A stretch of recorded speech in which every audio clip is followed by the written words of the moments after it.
It is working. Okay, all right. Welcome back to Pax Mithdosica.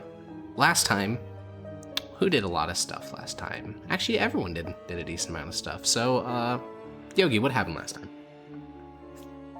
We wrapped up something in Parla. I don't remember exactly. Or we went to the small town, finished off the witch quest by telling her we're gonna hand her off to somebody.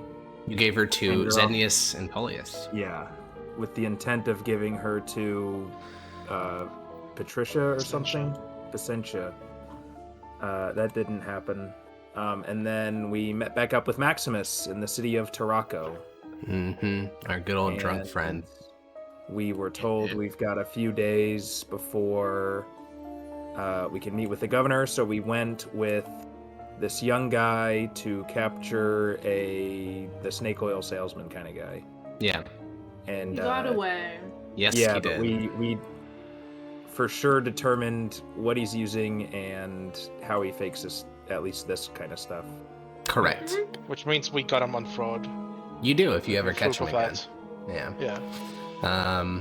So with that, that's actually right where we left off. You went to the cart, and the guy was not there, and you had some musings on how he acquired all this magical loot. Because, you know, in a high fantasy world like the Forgotten Realms, having a whimsical huckster with a bunch of magical items isn't much of a red flag.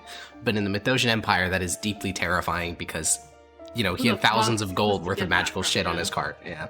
Very spooky. But, now we are done. The young man, you know, you have filled his request to the fullest extent you can. He is disappointed that the huckster has not been caught, but it is what it is. You've literally no idea where he went. So unless you guys have any other ideas about how to catch him, I think he left behind his cart, right? Yeah, you found his cart. You found what he left behind, all the non-magical stuff. So the cart itself, a bunch of just normal-ass oils that aren't magical at all, some paintings that he probably forged, yeah. I want to tear this cart like completely apart for any hidden compartments, that type of stuff. Yeah, you can head to the back of the cart, open up the double doors. Inside, you can see that all the hidden compartments are already open, as if, you know, he was looting it in a hurry. There's 3 of them. Okay. 2 of them you would have been able to spot probably instantly, but the third one was a hidden compartment inside of a second hidden compartment, so that one would have been a bit harder. And all of them are empty. The boards are pulled off, and their contents are nothing. I don't know how long ago it was, but I also didn't see him or anything he had on up close because I wasn't at the event, so Correct. Locate object won't help. Also true, yeah.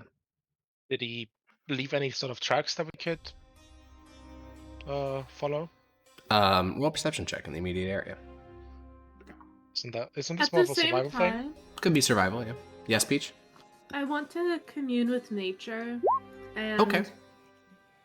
just try to sense, I don't know what specifically this is asking for, but try to sense where nature has been, like, maybe disturbed in a flea.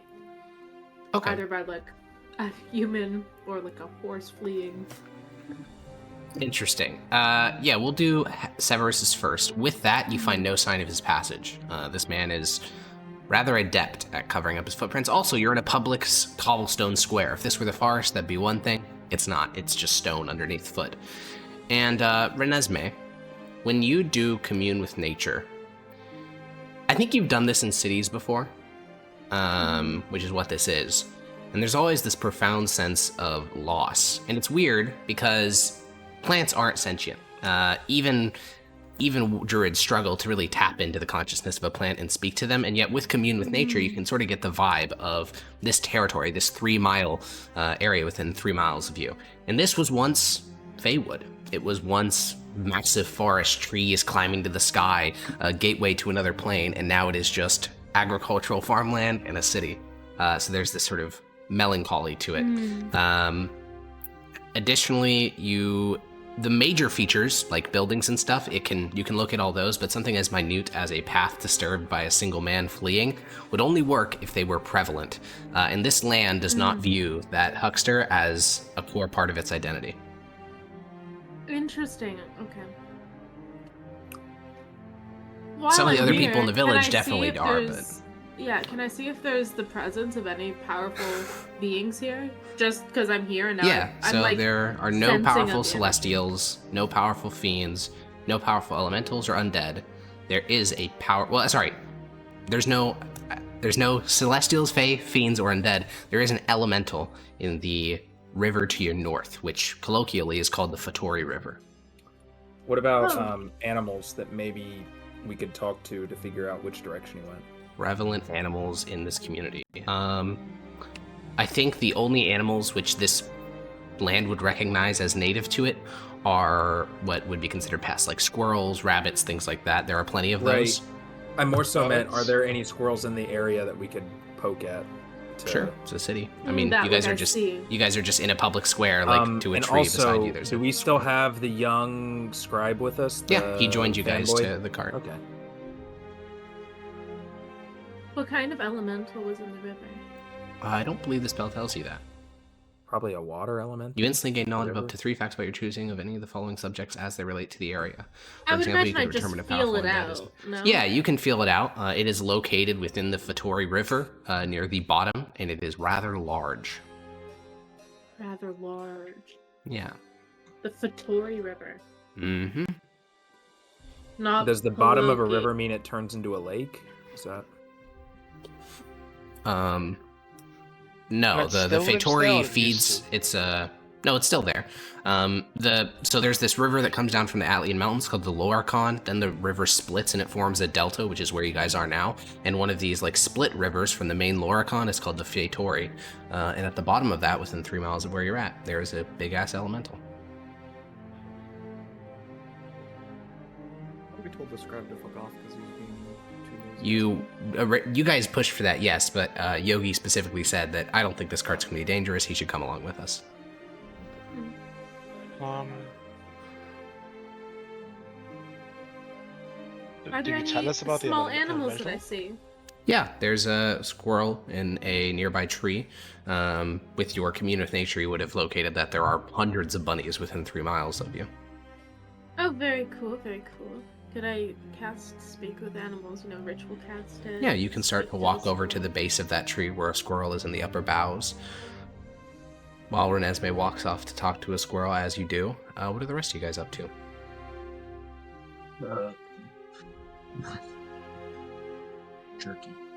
Jerky. Well, yeah, Maximus, you're watching the rogue, pick through the cart, and Renesmee go off to talk to a squirrel. So far, there's been little communication about what exactly they're up to. Do you clarify, or do you just eat your jerky and watch? Weird magic nonsense, I'm sure. Okay. Well then, Renesmee. all right, you join her at the base of the tree, and Renesmee, you conclude your speak with animals. The squirrel looks down at you with big, black, beady eyes. Hello, squirrel. Hello? Hello. I'm wondering where that man that was near that cart went. And I'll He disappeared! point. Yes! He was there and then he was gone!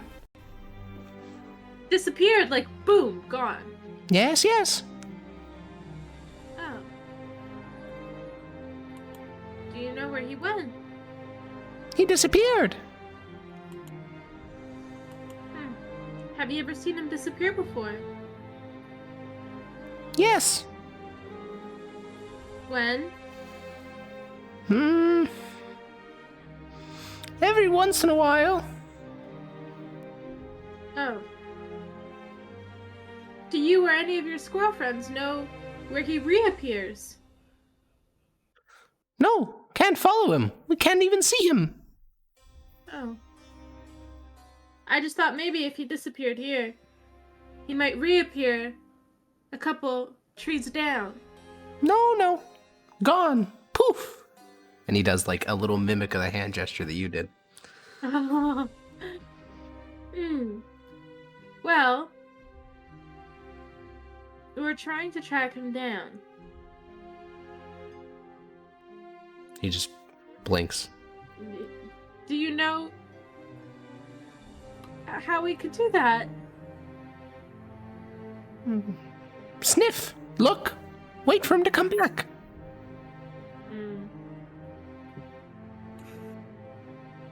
I guess we could try to sniff him. Well, if you ever see him back here, come and and talk to one of us that has one of these, and I'll point to my judge's badge. I'll even take it off and show it to him real close. Yeah. And if you come and grab one of us, and I'll gesture to my party, then there will be a lot of nuts in it for you. A lot of them. They'll know to get me if a squirrel goes up to them, okay? He looks at you and then cocks his head to look at Grania, and then just scampers higher into the boughs of the tree. Okay, well. It's about as good What as did it's that gonna whole get. exchange look like, Alex? Renesmee walked over to a tree. She sat down for 10 minutes. She stood back up and she started squeaking at a squirrel. Probably making a lot of hand motions. Yeah. Yeah, at one point she did like a boom, like an explosion hand motion. And you see a squirrel probably chittering excitedly back. Yeah, and at one point even the squirrel did a little poof hand motion. I am going to turn into a wolf, a dire wolf, because Okay. they have advantage on the sleuth checks. They do indeed. Do we know So what it far, smells like?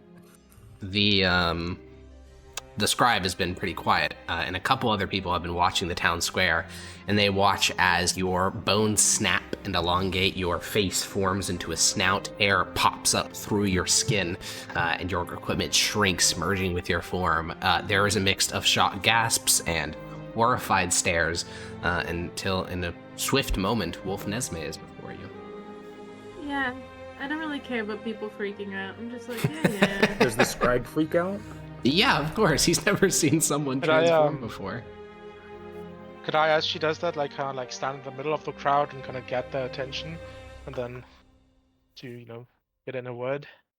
Sure. Yeah, I mean, it's not like a crowd. It's just like a couple of people, like 4 or 5, plus the scribe gathered Yeah. around the edges of the... So I'll announce somewhat loudly. Sorry, I forgot. I'm banking on this guy's name. I keep remembering Cuba the Fair, but there was the other guy. What's this guy's name? Yes. This one was Uncle Zeno. Uncle Zeno. I'll say. Uncle Zeno is a fraud. We have carefully inspected the so-called soul-imbued trinkets, and they were nothing more but magical illusion baubles. Worthless. But made to appear incredibly powerful and potent. He realized that we found out and fled. If anybody sees Uncle Zeno, please report him to the nearest guards. Yeah, your words have little effect, but your badge has quite a bit. Just by seeing that, that's enough for them to basically take you at your word without any further explanation. So, they sort of form up into a group of 4, sort of whisper to one another, but it seems as if they have no additional information, or at least they don't come forward to share it if they do. And the scribe obviously knew all this before, since he's the one who called you here. Yeah, Maybe we this need to get the guys this to is know less about Pikachu's cabin. Yeah, this is less about going like, oh, you guys should know where he is, tell me Yeah. right now, and more about just going, yo, this guy was actually a scammer, and if you see him again, report to the nearest guard. Fair enough. He's wanted now. Immediately yes. when I turn into a wolf, I do want to start sniffing. Yeah, roll me a perception check at advantage. Can I give her like one of the items? Yeah, go But around he the. had- Yeah, would that help? absolutely. The There are party plenty. has. Yeah, I think that's where the advantage comes from. But yeah, you can hand her over, one of the paintings or one of the bottles with basilisk oil inside.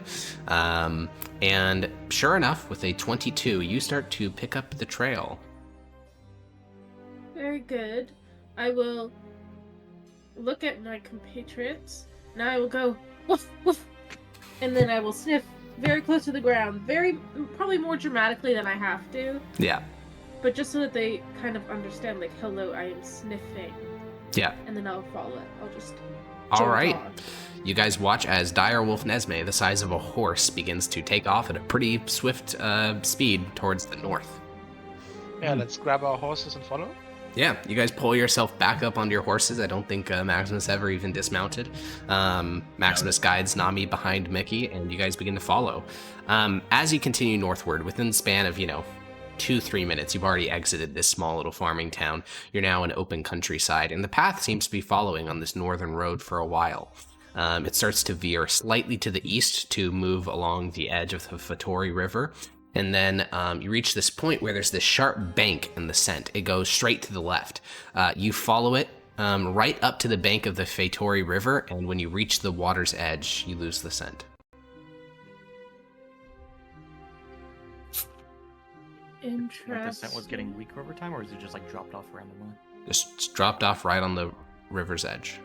Is the river shallow enough to wade through here? No, the river is about 30 feet deep, and because it's spring, it's flowing very quickly.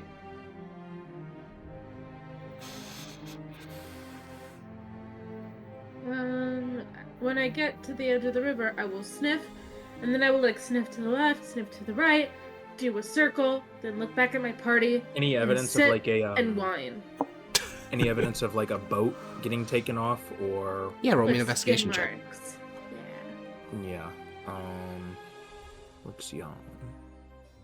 Because if you travel by river, you'd wash the smells off that way. Is there a bridge anywhere near us? Right, but if it's like 30 feet deep and rolling really quickly, I would expect that he would have used an item, like a boat or something. The bridge is far to the that's east, like- like 10 He's miles to magic the user east. Already. Is Yeah, he the a two of magic you user, guys. or did he just have items? Wow. Does anyone else From want the to way this- investigate? If we want to go based off of what the scroll told Peach, it sounds like he disappears somewhat magically. Invisibility. Yeah. Yeah, I'm From- thinking Could be an he item went or it invisible. could be a spell, but it's hard to say. But yeah, it's very possible he water walked across this. You guys search along the river's edge with a 6 and a 2. And you find, to be fair, it wouldn't be hard to spot skid marks if a dinghy or something had been rolled up onto the shore or pushed up onto the shore. There's no sign of that. There's no sign of a smaller boat that would have been here, though again, that would still just be a dinghy to get from shore to the boat. Something you would know, though, is that the bridge you guys crossed to get here was pretty short, so the only boats that can go on this river are barges, and barges are pretty slow. You could walk faster than a barge in most cases. So if you think he took a boat, he'd have to go downriver because it's a barge, and you could probably even catch up to him if you're on horseback. You don't think he did, though. I don't get that feeling. Fair I enough. have a question. Whenever Yeah. you're tracking a scent, is it mainly getting it from the ground he steps on, or is it in the air too? That's mostly objects that he is touching. Okay, so if he water walked when we went to the other side, we'd probably smell him. If he water walked and moved to the other side, you'd probably smell him. Yes. Okay. Good, just Okay, that. here's another wacky one. If you have water breathing, Yeah. can you smell the water? No. Water wash away all sense.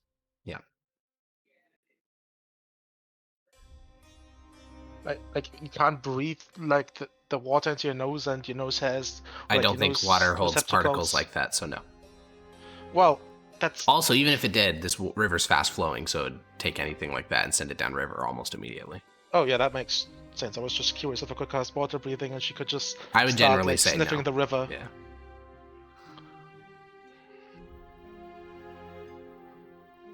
I say let's go to the other side then. Sniff there, and then if How there's though? nothing, It's then we'll assume. so deep. And it's very fast growing with horses. You'd probably have to go all the way around it, which would be 3/4 of a day journey. So what's no, a third of a day, not 3/4. So it'd be Like, I'm 2.5 hours. I could just. Could you slide. misty step over? Is it? Let me double check something. I think you probably could. Yeah, the problem is that we have horses that we would be leaving behind. No, she couldn't Oh. misty stop over. It's 90 feet across.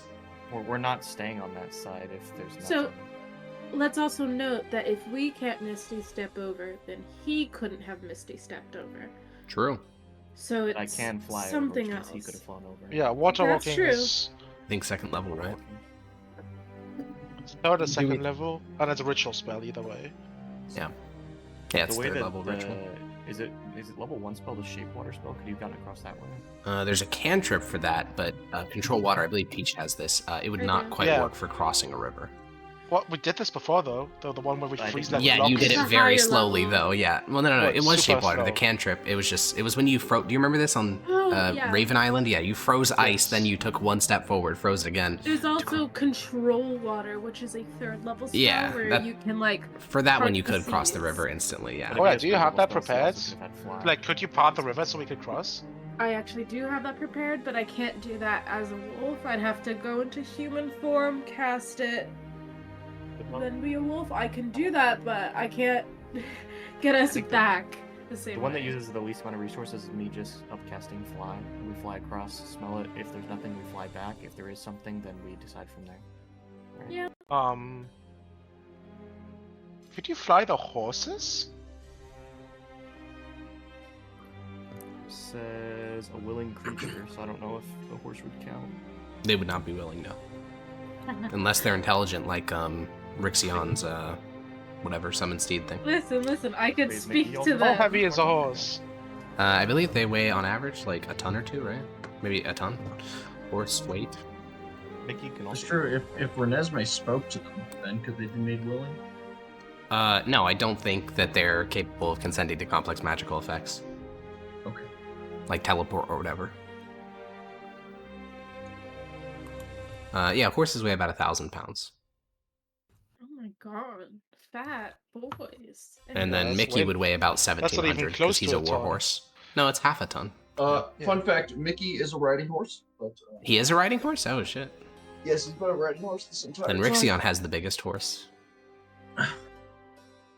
So my fly spell can target 3 things. So I could just do Renesmee one other person, and then decide from there if we need to come back after. Yeah, up to you. Wait, what you could do is do Renesmee, Rixion's horse. Because that one can That way- consent and that one can carry Rixion over. It could even carry every one of us over one by one. And the horse would stay back, the rest of them.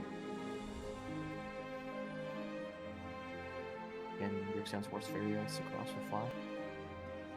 I don't see why you couldn't. Yeah? You're basically just turning him into a Pegasus. I'll cast it Wow. on Rixion, Renesmee, and Rixion's horse, and then go from there. Okay. Alright, you cast Fly. It's a very weird... it's one thing to see Rixion float up off the ground. It's another thing to see a wolf and a horse do the same. I guess would Rixion let me cast that on him? Is the No. question. Okay. I then I'll don't- use no, myself I don't as a trust you. person. That's fine. No, thanks for asking that because I wouldn't have thought of that. So then I'll cast it on your the horse will not be Renesmee, ferrying and it? Grania. No, the horse will if he allows it, but I don't think he allows Yeah, it. I'll allow it on the horse because if something goes bad, I could just unsummon it. Fair enough. Okay, Father Rixion's horse, Renesmee, and Grania. Grania will lift upward. Father Rixion, you can basically telepathically, it's not really thoughts, it's more so just actions. You tell the horse to go to the opposite side of the river, which it can do, and you can start ferrying yourselves over. Your horses can't be ferried over, though. A horse cannot hold another horse, which I guess doesn't matter until we, if there's even a scent on the other side. So, as Wolf Nesmee lands, let's get ourselves a perception check. Okay. At advantage. At Yeah, you can just click advantage. it once because it auto rolls advantage. Indeed it does. Oh. Wait, does it? It does, yeah, it Oh. rolls Yeah, twice. that's why it has 2 numbers. Yeah, Right. that you can set it into the settings that it's like a toggle, which I did, but Sorry, default it's it just- so slow for me when I open 17. it. Yeah, with a 17, I think that you would notice that the scent is massively diminished. You're getting like just a wisp of it, but it is present here, and it does lead to the northeast, but you're probably not going to be able to follow this for very long. What about The water tracks impeding- at this point across the water? There are before any checks made, there are very noticeable tracks walking up from the river, like the edge of the riverbank. There's muddy steps emerging up from Yeah, you just the watched water's it pop edge. and then kept going. Okay. But make me a survival check to see if you can notice any steps that, like, once it's on the grass, because that'd be a lot harder. I'm gonna leave that Only- to a woodsy person. Okay, Wolf Nesme is on the case and sort of no longer using her sniffy nose. She now uses her brain, and she starts to look at the grass impressions. And you get the sense that one person on foot, weighed down by a decent amount of stuff, was heading northeast. The scent is pretty minor, so if you are forced to end up tracking him across long distances, you are unlikely to be successful. That's our only lead, unless we know an object that he'll have for locate object, right? May I ask, is this a thing of the scent is just like You traveled through the water somehow, and that washed off most of his scent. That's why it's weaker on this side. But then he went moving. yeah, but if we move fast enough, we should be able to use this scent still, right? And It the will closer get we come more. to him, the It more would get recent more it's- potent the closer you get, but most of the smell on him was washed away by the water. Not completely though. It diminishes over time. Somehow as well. swam across, which is curious. No, it looks Oh, like he at walked least washed across. himself up. Ooh, Oh, wow. and then washed himself, I guess. No. I mean, he walked up from the river bottom. Like that's what the footsteps Oh. indicate. Oh, That's Wait. interesting. Oh, so he probably controlled the water to be able to walk across on the bottom? Or But then he wouldn't. no, because if he washed the scent away, then he would have gone through the water Yeah, somehow. he somehow got wet and didn't get washed away by the river. I don't is there like any know. large rocks nearby? Large rocks. Anything no. heavy? Heavy? There's a couple like, I mean, horses probably the heaviest thing. No, like it's a thing that was here before. Uh, I'm wondering if he cast water breathing himself and then just carried a heavy stone across the bottom of the water so the flood doesn't rush him away. Yeah, there's nothing large enough that probably could have done that, but like individual object, but maybe he could have grabbed a bag full of them, or even his footsteps on this side of the river, they already look weighed down by a bunch of stuff, so. know if it was just secure enough that he just didn't wash away. Seems weird. I'm going to just continue following the scent. It's all I can do. Fair enough. I'm a dog. Are the rest of us still on the other side? Yeah, currently we have Grania, a wolf, and Father Rexion's horse on the north side of the river. And the wolf is starting to, stalk into the northeast. Oh, I mean, if Gonna the line look up at to the the side sheep. saying, as we found something. yeah, I thought we started ferrying him across with the horse. You can do but- that, but the problem is then you'd be leaving Mickey, 2 horses, and Nami on that side of the river with no one watching them. Sounds like a personal problem. I'm riding my horse across the river. Okay, great. Father Rixion is ferried over.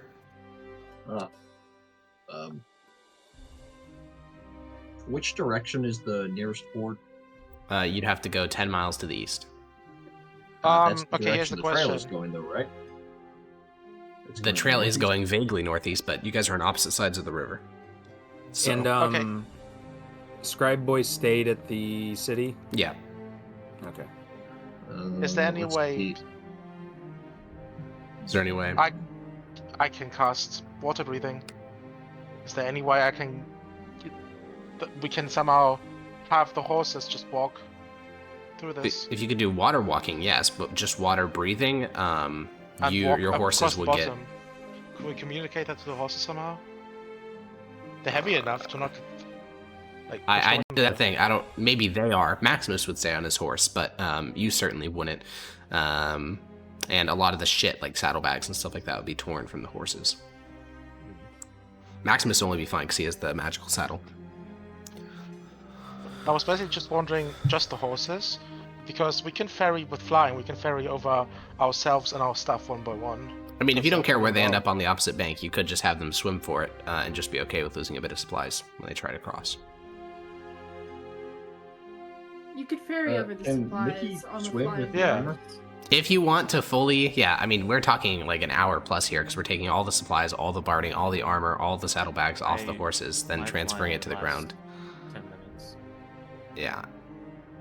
Just to take the armor off of Mickey takes 10 minutes, so. I feel like if we just let me sniff it out, the scent is gonna go away anyways, so. Oh, I'd say I was like, all of you guys can go across, and I'll make for the ford. Yeah. all the horses. Oh yeah, one of us could just catch up, I guess. I can just try and meet up with you guys at some point.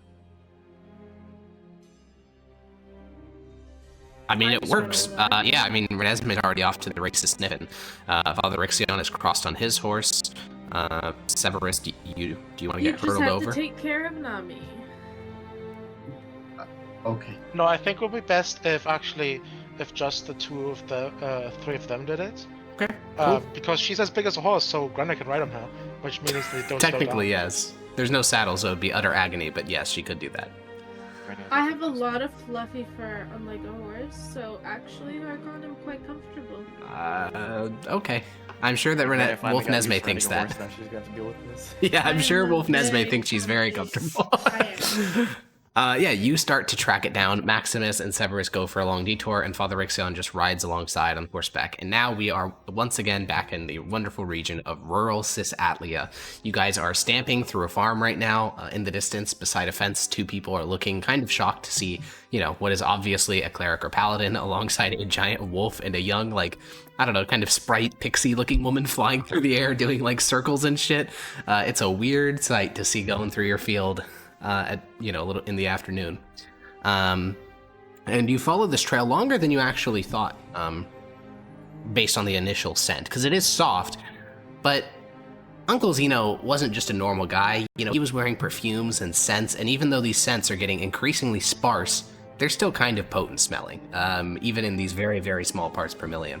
So you keep following it across this field, and then the sun's starting to get a bit lower. You must have been following it for 6-7 miles now. And then when you get back onto one of the main roads, the entire scent disappears, and you smell what can only be described as sweat and livestock. Huh. You traveled about 8 miles through farmland until getting to an imperial highway, and then the scent of sweat and livestock overpowered what you were smelling. I sniff around harder. Roll me a perception check. As hard as you sniff with an 18, the overpowering smell of animals is a bit too potent for you. What about tracks? Foot tracks? Yeah, this highway is absolutely covered in them. Mostly, the highway itself is just stone, so there's not much there, but on either side you can see the prints of thousands of sheep. Does he wear any kind of metrosexual shoes? That would be very clearly. Does he wear what? No, I get what you're saying. No, unfortunately he just wore normal moccasins, which are pretty standard travel gear in the Empire. Well, because if they were little heels. Yeah, very distinctive shoes. I'm picking up what you're putting down. I think that this area, the parts that is on the highway, you just can't track because it's stone. It doesn't depress when people step on it. And then the parts that aren't, like the dirt path, is covered with tons of hoof prints of an entire herd of sheep that must have been shepherded through this area. Additionally, since you traveled so far, you are nearing, you probably have another hour left in wolf form. Got it. And Grania's fly has long since ended, so she's just been clinging to your back. My fur for dear life. Yeah. Yeah, no reins, no saddle, just fucking clinging on for dear life. Tufts of fur in her hand. Yeah. I'm going to sniff around very heavily and then do my circles again and then sit and whine once again. Okay. Well, Grania and Father Rixion, you have a display before you.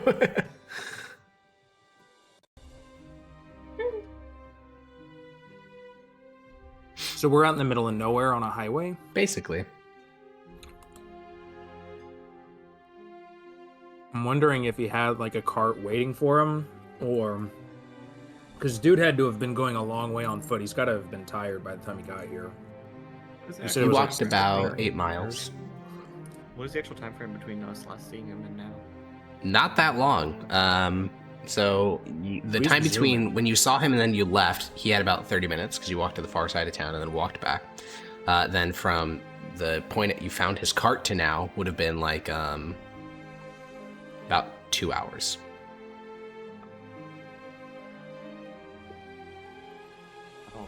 gonna be able to catch this guy. It's not like If he's going this fast, the only thing I can think of is to unwolf Renesmee, talk to the sheep or whatever other animals, see if they saw the blue-haired guy. But, I mean, even if they But did, if this is a highway, just like a general no. direction, and that's it. And then we just kind of do that over and over until we eventually can't go any further. Yeah, and then we're split from Maximus and the rest of everything for a night.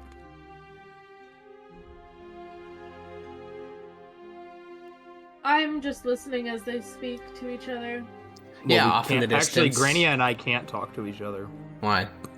Because she doesn't Because you don't speak know and I sign don't language. So Granny is signing at you. You're just looking at her. You look down to the wolf. Granny looks at the wolf. Fuck. None of us can communicate. Well, I can hear. You can Father understand Ritzman, Grania. Yeah. I mean, yeah, I yeah. can understand the Understand both of me, you. But actually. they can't understand each other. But you can't Yeah. translate for us because you're I a can. wolf. Yeah, so the say three of you guys yes just look at each and other. no, essentially. Or, well, Grania can understand me as well. Yeah, sure, but she can't communicate with you. Yeah. So we can both understand you, Rixiana. We can both probably shake our head yes or no. Yeah. That's true. Yeah, I mean, in a nearby you both field. Kind of Yeah. get the feeling that we're not going to catch this guy, so we should probably turn around, right? And I look to both of you. I look down and I give a couple more sniffs to the ground really hard. I'm like, Yeah, you just And then I get look a whole sad. whiff of sheep. Stinky Yeah. sheep. Does it And make then her I go, hungry since she's a wolf? Yeah, I'd imagine so. I like lick my lips a little bit. But no. Yeah. All right. You stand up, and the three of you begin to make your way southward towards the crossing. In a field to your east, you can see that vast herd of sheep that fucked your whole investigation, just grazing in a pasture with a single shepherd watching over them. What color is the shepherd's hair? The shepherd has his head covered by a large sort of straw hat. Wolf Nesme. Go attack him. Well, do you want to go over there and investigate? I mean, like, this is our, like, if we can go up and, like, talk to this guy and see if he saw anything. And if he hasn't, we're done. Because we've got no lead. Yeah. All right, Wolf Nesme bounds the fence in one easy jump. The warhorse follows I on make cue. sure not to get too close to the sheep because I'm a fucking wolf. Well, yeah, the moment you enter the pasture, you see the shepherd start to get very nervous. I mean, he sees a giant horse-sized wolf, a guy with glowing eyes, and a woman riding on the back of the wolf. He looks real fucking nervous, and he positions himself between you guys and his herd of sheep, and the whole herd sort of balls together. I'll approach him without much hesitation. Yeah. He's a younger man, maybe mid to late 20s. He has like the wisps of a beard. His head's covered, like his hair's covered underneath the straw hat. He wears pretty standard peasant clothing. Okay. And I also have never seen Uncle Zemo, so Yeah. if I this have, guy's though. like disguised himself to look like this, there's no way I would ever know. Yeah. Unless I saw his purple hair or blue hair Sure. or whatever it is. Yeah. I think that Granny and I have seen him though, so if it was, we would know. You guys are both far away, aren't you? Or because I'm you're a a wolf. respectable distance. All right. So yeah, Renesmee and Granny are a respectable distance back, and Father But I Rixion would clips over. like, yeah, close enough that I'd recognize him, unless he was. Wait, when did I see him? Because I didn't go with them to the cart. You and you're right, because you were behind the wall while Renesmee was peeking. Yeah. So it's just Renesmee. Was the description of Uncle Zemo, did he have like a full beard that was blue? Yeah, he had a Or- full, okay. like, it was a forked beard, like, at the middle way, it was parted into two, like, separate strands, the whole thing was dyed blue. He had, like, this beautiful, like, elaborate, slick-backed hair that was also blue. I'll just approach the guy and I'll say, "Hello there. He looks up at you. We were chasing down a wanted criminal. He came by here not too long ago. Maybe you saw him? He had blue hair. Goes by Uncle Zemo. What this fellow of yours do? Selling fraudulent items. Nah, I ain't seen him. It depended on what he did to know if you saw him or not. I mean, of course, if he was some sort of murderer, I'd want to put the word out. Boys rounded up, make sure we don't got no bad man in our midst. But if all he's done is a bit of fraud, do you no offense, but you city folk judges, who cares? He was scamming the good people. I'm gonna The wolf jiggle my howls. coin purse. I'm gonna jiggle my coin purse and say, surely you know something then. I mean, I'm as inclined to take coin as the next man, but I'd be lying if I said saw something.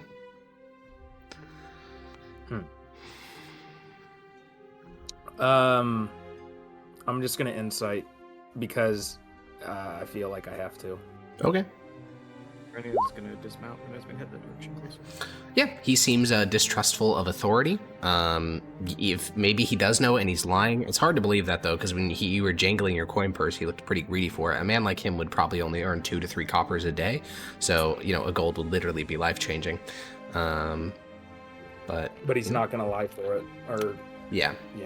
Like people out here in the countryside typically are not the biggest fan of any sort of imperial law enforcement. Judges are a bit of an exception because they typically only deal with bad stuff, but this particular person seems to hold a bit of prejudice towards judges as well. And Granny, you said you're approaching, so you can step alongside I'll the horse. also throw in that as well as fraudulent items, he is an unregistered spellcaster who knows what he could be capable of. The guy sort of, does a low whistle and says, "Well, damn, it sounds like you got your hands full." Yes. If he doesn't stop Granny, she's gonna go up and poke one of the sheep. He watches you do it. The sheep are bundled up very tightly in a compressed ball because Granny was in the field. Sorry, not Granny. Wolf and Esme was in the field. So when you poke one, a bleat starts with one of them and then echoes across the whole flock, and the shepherd sort of lowers his crook to move your hand away from the sheep. She's gonna walk up to him and try to poke him. The man just looks at you and you poke him on his suntanned arm and he just looks back at you. You all right? One more poke on the face and then show. You sort of poke him on the cheek and he sort of blinks and backs up. He was not expecting that. And he sort of recovers his composure and says, what the hell was that for? She's a curious girl. He'll sign sorry, just had to be sure, and then walk up to Esme. What's some hand gestures? Is she cursing me or something? That's it's Imperial Sign Language. Well, she's not one all for right. talking. You got me all discombobulated. She was making sure you weren't Mr. Zemo putting up a spell. He nods. Well, good luck with your sheep. We probably ought to get going. He nods. And then I'll, Father right received away. all facts. No, he's code switching in real time to better interrogate the suspect, okay? He's a master investigator. Yeah, you can return back to Wolf and Esme, and the two of you guys can leap the fence. And as you do so, the herd sort of spreads out way farther across the pasture and returns to their grazing. Granny's just gonna shake her head no toward Esme. That sucks, but... Yeah, he didn't know anything. Oh. And the three of you continue down the road. You come across maybe 10 or so other travelers along this road. Farmers going to market, travelers, imperial couriers, a single contubernium of soldiers headed southward to reinforce Parla. A lot of you, mostly Renesmee gets odd looks, but eventually wolf form ends before you get to the crossing, and the snapping and crackle and pop of bones breaking and shrinking and fur becoming flesh, and eventually good old-fashioned Renesmee reappears on the road. I imagine that when when I can't sustain any longer with my magic, my wild shape, I have some sort of prodrome symptoms. Parts of your fur start to retract before you actually do the full transformation back. I feel shaky, maybe weak, so that I can tell Granny to get off of me, but also just Yeah. for future, I want to imagine what's occurring. Yeah, so you feel a patch of fur start to turn to flesh, and you sort of shake Granny, and Granny sort of hops off, and then boom, arm shrinks into normal human arm, and then poof, the rest of the transformation triggers. And you're just standing in the middle of the road with all your shit. Well, that was disappointing. It was those goddamn sheep. They smelled so nasty and disgusting, and all I could smell was their moldy fur. What's it called? It's called Wool? morfu in Portuguese. Morfu is like musty, I guess. Okay, yeah. Or I think musk is like an English word that probably means something similar. No, morfu is like when you go into a place and it's like damp. Oh, and, dank. Like, moldy, maybe Dank. dank, yeah. Yeah. Dank. A wonderful addition from William Shakespeare to the English language.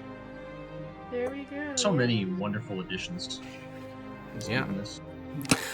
So you guys continue southward, and eventually in the distance you see a white mare and a heavily armored horse and two others. And of course their riders, Maximus and Severus. And you can have a reunion with Nami. And it's getting late in the day now. If you really want to, you could push through an exhaustion level to get back to Tarako. Or you could just find a random village and be like, hey, put us up, Yeah. and they probably So we will. Go back to Tarako, do we? We have all of our horses now? You do have all your horses, yeah. I'm fine what being is put up for a our- night. What's the process for this? Is there like a Empire like bounty board or some shit that we need to add this guy to? There is, unfortunately, it is regional, which is why people like this guy who hop between province to province almost never get caught, because one There's province no will way put him to on the list. relay to the other provinces? There is, but they have, it's bureaucracy, they'll never get to it. Ah, okay. Yeah. Cringe. Hey, I mean, hey, it's better than the Northern Kingdoms. There, they don't even have any sort of bounty boards, period. There, you can just go from one village to another village and be totally fine. And it's what's the range of location object again? Locate object is 1,000 feet, so in a city, it's incredibly useful, but, you know, in the wider world, it's a fifth of a mile. Okay, never mind then. Alrighty. So, you guys decide to hole up in a village to avoid the exhaustion level. You get some sleep. You get some warm hospitality from the countryside of Cisatlia. You get to meet the salt of the earth of Mithdosica, agricultural farmers. And the following day, as the sun rises and you ride through the countryside of Cisatlia, returning to Tarako, the scribe long since behind you. It's a nice spring morning. It's rainy a little bit, not that too bad though. And you go past crop after crop that are all being planted. Green shoots seem to be everywhere. It's a very lively place. In the distant east, there is a mountain that you guys can just barely see because Cisalia has two mountain ranges enclosing it, which is the Atlian Mountains, of course, and then the Porites, which are a mountain range to the east. And eventually, the walls of the city of Tarako come into view. They are as you left them. Nothing too crazy happened in the last couple days. And we're back to civilization. We did it. So, what now? That's a good question. What would we be waiting in the city for? The governor of this city. The government has to be ready, yeah. Oh yeah, let's check in on him. Discouraged, but yeah. How did the letter thing with Peachachoo go? Did it just get sent back to the estate of Zegnius? And then No, in your letter you included to ask for her to send it to Tarako, so you'd have to check a courier's office in the city to see if you've gotten a reply. Also, we don't know anything that happened with that because Renesmee was moody about it. Correct. On all accounts. Don't be mean, Yogi. I'm just saying you were in character pouty and It is not true. telling anyone. Yeah, that is true. Yeah, She I was think in a a quote bad was, I don't mood. want to talk about it right now, which is fair. Yeah.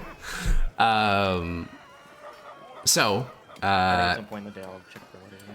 I mean, yeah, it sounds like no one else does anything immediately other than checking with the governor's office, which is the same process. Is there like a local head of the Department of Civility here? Absolutely. You want to go to the Department of Civility building in Tarako? Yeah. Awesome. So we'll have Severus go do that. Grania will go check the courier office for a response from Peachachoo, and the other three of you will see if the governor has reached out. We will do Grania first. you make your way to the Imperial Courier Office. Technically, it's not one of the grand departments of the Empire, but it is as critical to its functioning. You head inside, you say, my name is, well, you write down on a slab. My name is Grania, full name, Mithdosica, and they will inform you that, yes, a letter has arrived for you. It has already been prepaid for, and they will go recover it for you and hand it over. The letter reads, Grania, darling, I'm a bit disappointed you haven't contacted me sooner. I had to learn of you becoming a judge through Father Hyperion. I would be more than happy to help with this unregistered spellcaster. I can make my way to Tarako in about a week or so, or you can come to my tower in Nausius. I will warn you, though, there are some changes to my position.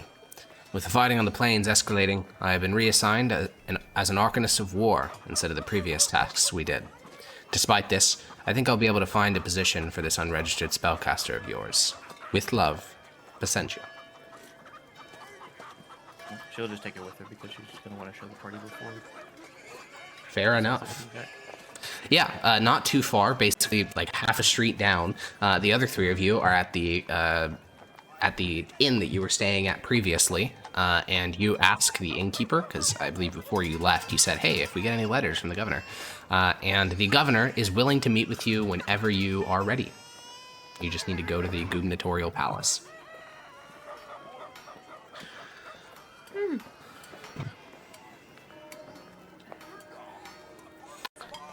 Wow. Is it Are we a all ready? good time of day to go just do that? At the moment, Severus is out, and Grania is just coming back, and she has a letter in her hand. But beyond that, yeah, once those two things are dealt with. So Grania transferred Renesmee. Do we know where Severus went? Yeah, he said he was going to go to the Department of Civility. But yeah, Renesmee, Grania will hand a letter over to you. Oh, God. Sign the word, essentially. Yeah. You already have access to the letter and handouts. Yeah. Pacentia. Got back to you then. And I'll hold the letter without reading it. Grania will just nod with a smile. I will open the letter and I will read it. Yeah. Looking a bit sullen, and then I'll kind of put the letter down by my side and be like, when I went to go check in with Sednius, he said that she had escaped. Grania will sign back what happened. They're claiming that she ran away in the middle of the night and killed a boy while doing it. Or I'll relay whatever the message was. Maybe it was like near dinner time? Yeah, that was basically correct, yeah. Yeah. Yeah, as you're explaining this to Grania, you definitely see like her expression start to sour more. I'll sign. I won't say this part, but I'll sign. I don't believe him. She'll sign back one. Renesmee will think about it very hard because she can't put her finger on exactly why. And then she'll sign back, I don't know. Something isn't right.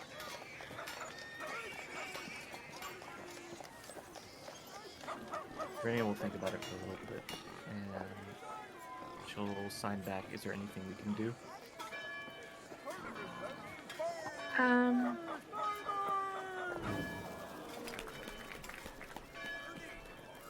Renesmee will sign back, I'm lost myself. I don't know what to do. He denied everything. But I just don't believe that she would kill someone to run. Him and I will try to spell out Tullius. Yeah, Maximus, you're watching these two converse, and they are fucking rapid fire signing between each other. They're going crazy with it. As you start spelling out the word Tullius, you can kind of see like the color drain from Grania's face.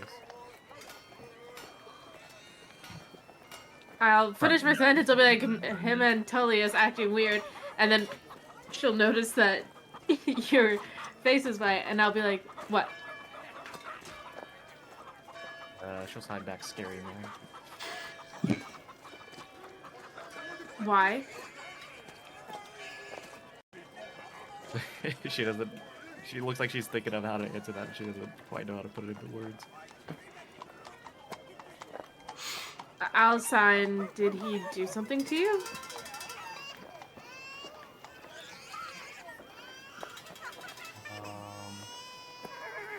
She'll sign back. Just was mean. And Renesmee will nod her head and be like, "Oh, got it." She was like concerned for a second, but that makes Just a lot was of sense. mean. He's just being a stinky man. Yeah.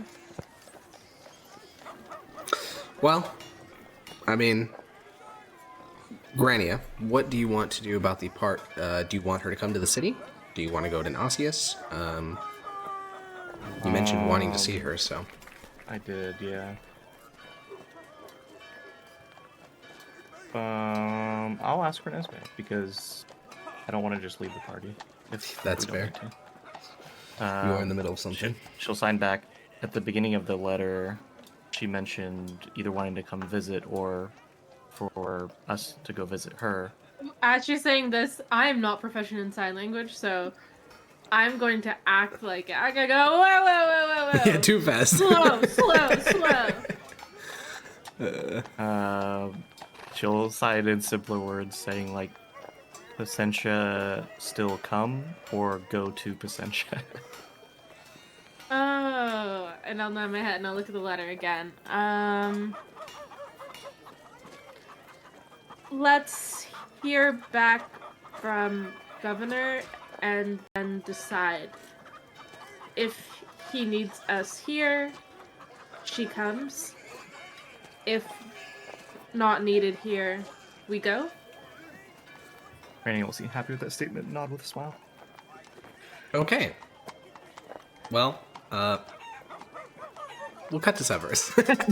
as Grania and Renesmee go crazy back and forth, throwing up gang signs and shit, and Maximus and Father Raxion just look at each other like, what the fuck is happening here? So, Severus, you make your way to the wonderful Department of Civility, the most beautiful bureaucracy in the entire empire. In almost every city, the Department of Civility building is bigger than its largest church because they do all sorts of stuff. In terms of, like, impact on daily life, the Department of Civility does almost everything.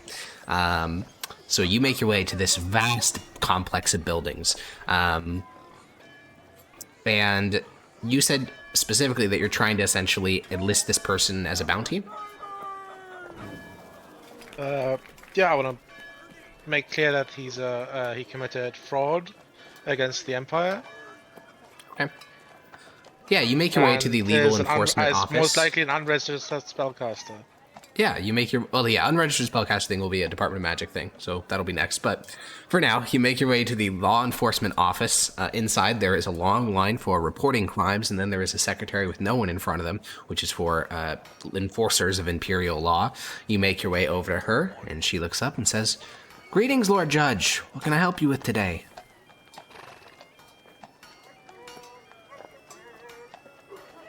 Hello. I'd like to set up an arrest warrant for somebody. All right, Well, what's more the like class a- of crime? Fraud. Fraud. Alrighty. Have you filed an incident report? Have not. Oh, so you haven't done an after-action debrief. Not yet. No. What about an Imperial S13 form? Do I know what this is? Never heard of it in your life. I'm afraid not. Well, This is all very short term, and it, I'll get you the form, it's sir. very important. No, I need this to happen as fast as possible. I don't have time for this pod.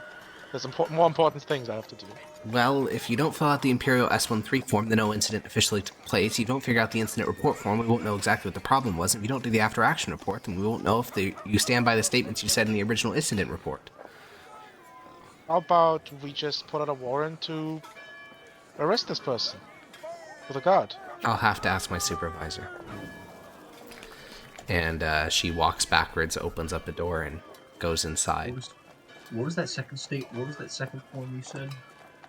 The Imperial After Action Report? Or the After Action Incident Report? After action. So you said an S13 form? So, yeah, in order, you need to do the Incident Report, an After Action Incident Report, and then an S13, Imperial S13 form. Have we ever filed any of these in our lives? No, because you've never done any legal proceedings. You guys are just like thuggish murderers that don't do any legal process. In the Frumentar, you never once filled out a single sheet of paperwork. You just killed people. Fucking days. Yeah, but as judges, we're supposed to, right? As judges, Yeah. you're trying. Yeah, as judges, it's okay, but like you're trying to do legal paperwork, so there's legal paperwork to fill out. And she'll go back for a little bit, and then she'll return about 35 minutes later. Like you are tapping your feet. I think even Severus's patience is starting to get tested, and a man in a toga comes back. He has, a thick band of green across his chest, which marks him as a dial within the Department of Civility, and so a senator. And he'll walk up to the window and say, "Greetings, Lord Judge. My employee informed me that you seek to subvert process and issue a warrant directly." Yes, this man is on the run, dangerous, and potentially dangerous. Yes. Well, He's an I can unregistered assist you a bit with spellcaster. that. We'll have to have a notary so that in the event of any questions of why process was subverted, they'll understand. Luckily, we have one on staff, so if you can join me in my office, we can fill out the requisite forms. How long will this take? I don't have much time. There's only 2 documents that need to be signed. Alright. And he opens up a side door. You head through a labyrinth of tight desks. You head into his office, which is more like a conference room. A notary is sitting there. Her only job is to say that, yes, you guys are both in sound mind. The first thing you fill out is the incident report. There's no way to get around it. You have to describe what the crime actually was. You can't just say fraud and then give no details. So you write out about page and a half description of what took place. It is signed by the person here, the notary, as well as you. Then the second page is a lot of legalese. It's like 3.5 pages long, but it's basically saying that if this order is wrong, or if the incident described is fraudulent, it's not the Department of Civility problem, it's your problem. So you would be legally liable for that. And then the 3 of you sign it together. He goes to a scribe who he orders to make you an additional copy, since you'll need it for your records for a minimum of 7 years. And then he will hand over the packet to you and say, "Well, Lord Judge, we'll make sure to send this out to the Department of War and our arbiters across various cities as soon as possible. Within the province, of course." Right, thank you. However, he might leave the province. In which case you would have to go file with the office in our neighboring provinces. Can you not just forward my filings to them? Of course not. They would have to have their own notary to approve your request. This is just like how it works in the States. I understand. Thank you. Good. Of course, Lord Judge. And As soon as I leave the place, I'm ripping the papers I got, throwing them in the garbage. you tear the 3.5 pages. You tear the 3.5 page packet, your version of legal culpability, into I shreds. just learned how incredibly inefficient bureaucracy is. Is that, I forget, is Severus with the rest of us and he just went in there alone? No, the 4 of you were off somewhere else looking at courier offices. He just stalked off on his own to go do this. Do you want to go talk to the Department of Magic? About the unregistered spellcaster thing? Oh, so yeah. Okay, cool. You make your way know to... for sure he actually is a spellcaster. No, but in order to check, I'd also have to go to the Department of Magic. Yeah, you make your way to the department. Oh, that's actually a good point. Are you going to also do that while you're there? Yeah, of course. Okay, you make your way to the Department of Magic building. It's a much smaller structure. First, I'm checking if he's registered, and if the answer is no, then, Fair enough. It's a small structure. It's a central building with 2 wizard towers next to it. You ignore the 2 wizard towers, head towards the central building. There is a singular clerk. There's no long lines. There is 2 people in the lobby. One of them wears the red robes of a spellcaster. The other one is just a normal person. You beeline right past the 2 of them, approach the clerk. The middle-aged man looks up at you. Sorry, can you repeat that? The middle-aged man behind the counter looks up at you.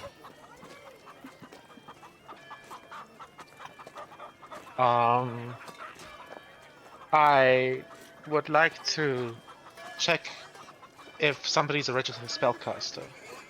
And, he pulls out a ledger. Can you please identify yourself, sir? Severus Octavius Aulus Canadia, Imperial Judge, and I'll show him my judge's badge. Let's sit down. All right, I'll be right back. And he stands up and walks away. You start to tap your foot. You start to just listen in on the conversation with the spellcaster and the nobleman. The senator is requesting for a glyph of warding to be cast on his desk, and the Arcanist is trying to explain that the chance of one of his family members touching it is much higher than an intruder, and he doesn't want to blow up like his dog or something. Very reasonable. Yeah, they're just having this little conversation, and eventually, after about 8 minutes, the man returns. His supervisor is with him, who is a older woman, mid-40s. She has sort of these scales that grow along the skin of her neck that are like sort of bronze-colored, marking her as a draconic sorcerer. And she holds a ledger underneath her arm, and she will say, "Greetings, Lord Judge. This is the list of all registered spellcasters in the province of Cisalia. You're more than welcome to look at it, but I have to make sure that you don't copy any names or take the tome with you, so I'll just have to stand here while you're looking." Is there does the list include descriptions of the people? Yes, it includes their legal names, last known residence, the type of magic that they have access to, their estimated circle of capability, and a physical description. Right. And she slides the tome over to you. I'll ask her away. Are you familiar with this list? I know, I'd say the top half strongest spellcasters. There's only 400 registered in the province. Is there anybody who fits the description of a man with really odd colored hair, blue? Not blue, no. Well, it was blue hair, right? It was blue. Or was it yeah. purple? No, it was purple. Sorry, it was blue. It was blue. Or maybe any other like odd colored hair? The Arcanist Colours nods you and might have says, changed it. "Yes, there's 2 bards that play throughout this province. I believe they have strange colored hair. They'll be in the back section of the tome. They have access to very low either circle of them magic." named Uncle Zeno, alias, No, or one of them's a Okay. halfling, some sort of root vegetable name. A halfling. I thought those were taken out. No, there's a couple of them left. That's good to hear. She shrugs. Right. So you don't think who you're looking for is in here?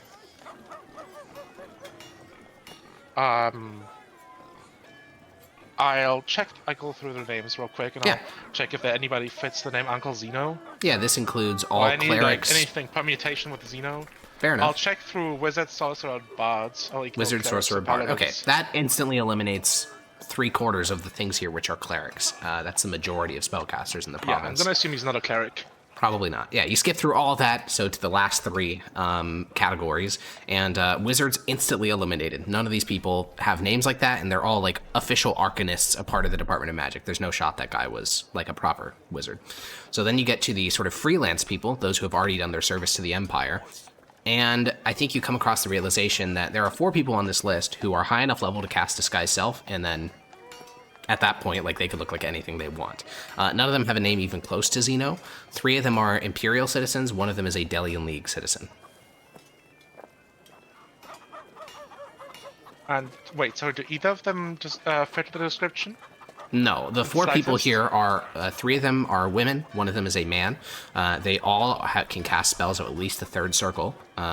There are 2 bards, and then 2 warlocks that are registered with legitimate patrons, meaning the Almighty. And of those 4 people, all of them could cast Disguise Self, so any of them could look like your Uncle Zeno.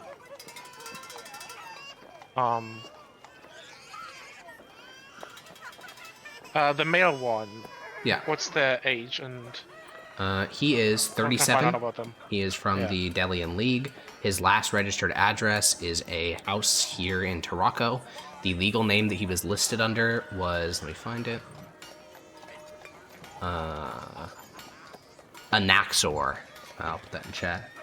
Anaxor. And he was registered as a bard who is capable of casting magic of the 4th circle.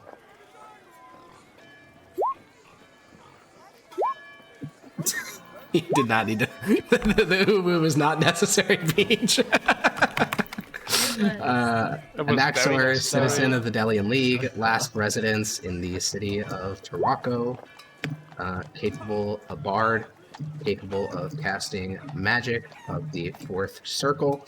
Physical description is 37-year-old man with well-trimmed beard and slick back hair. Not pushed back. Not pushed back, slicked back with some sort of, product. Also, to answer your question, Yogi, would warlocks register as warlocks? For those that worship legitimate patrons, yes. But if they're worshiping, sussy patrons, then typically they're just killed. Or they don't register. Sussy patrons. Sussy patrons. Well, if I guess I'm not there, but That's what you get. Zednius would have been as. Zednius, I'm pretty sure, is registered, because I'm pretty sure Tullius would have just fabricated the paperwork. Would it have just been like sorcerer then? No, he just lies. Tullius would just lie, say like, yeah, he's a warlock of a good god, don't worry about it. Could I ask this clerk or person, yeah, there's are the you clerk and then familiar there's the with 40-year-old arcanist. the alchemist? Yeah, she'll nod and says, yes, he was one of the bards I was discussing. He's always putting on strange performances, dyeing his hair different colors.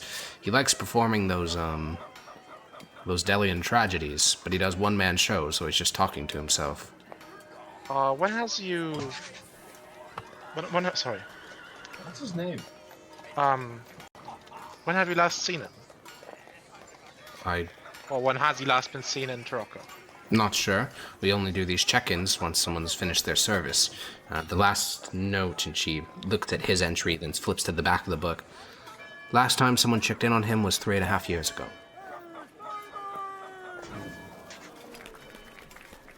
That was when he finished his service for the Department of Magic. Alright. I will... Is it okay if I check in if he's still there and in case he's the person I'm looking for? She shrugs. Of course you can. And if he's not, then I'm going to have to report an unregistered spellcaster. If he is not where he is on the address, he may have just moved. No, I'm saying that if I had managed to meet him and he's in fact not the person, You suspect this man of being someone you're looking for. potentially. Well, He's the only one that vaguely could fit the description. So I'm just going to do my due diligence to make sure. If he's not, which is highly likely, I'll come back here and file a report of unregistered spellcaster that's on the loose. We do have an Eldritch Knight assigned to our office here if you think you'll need him.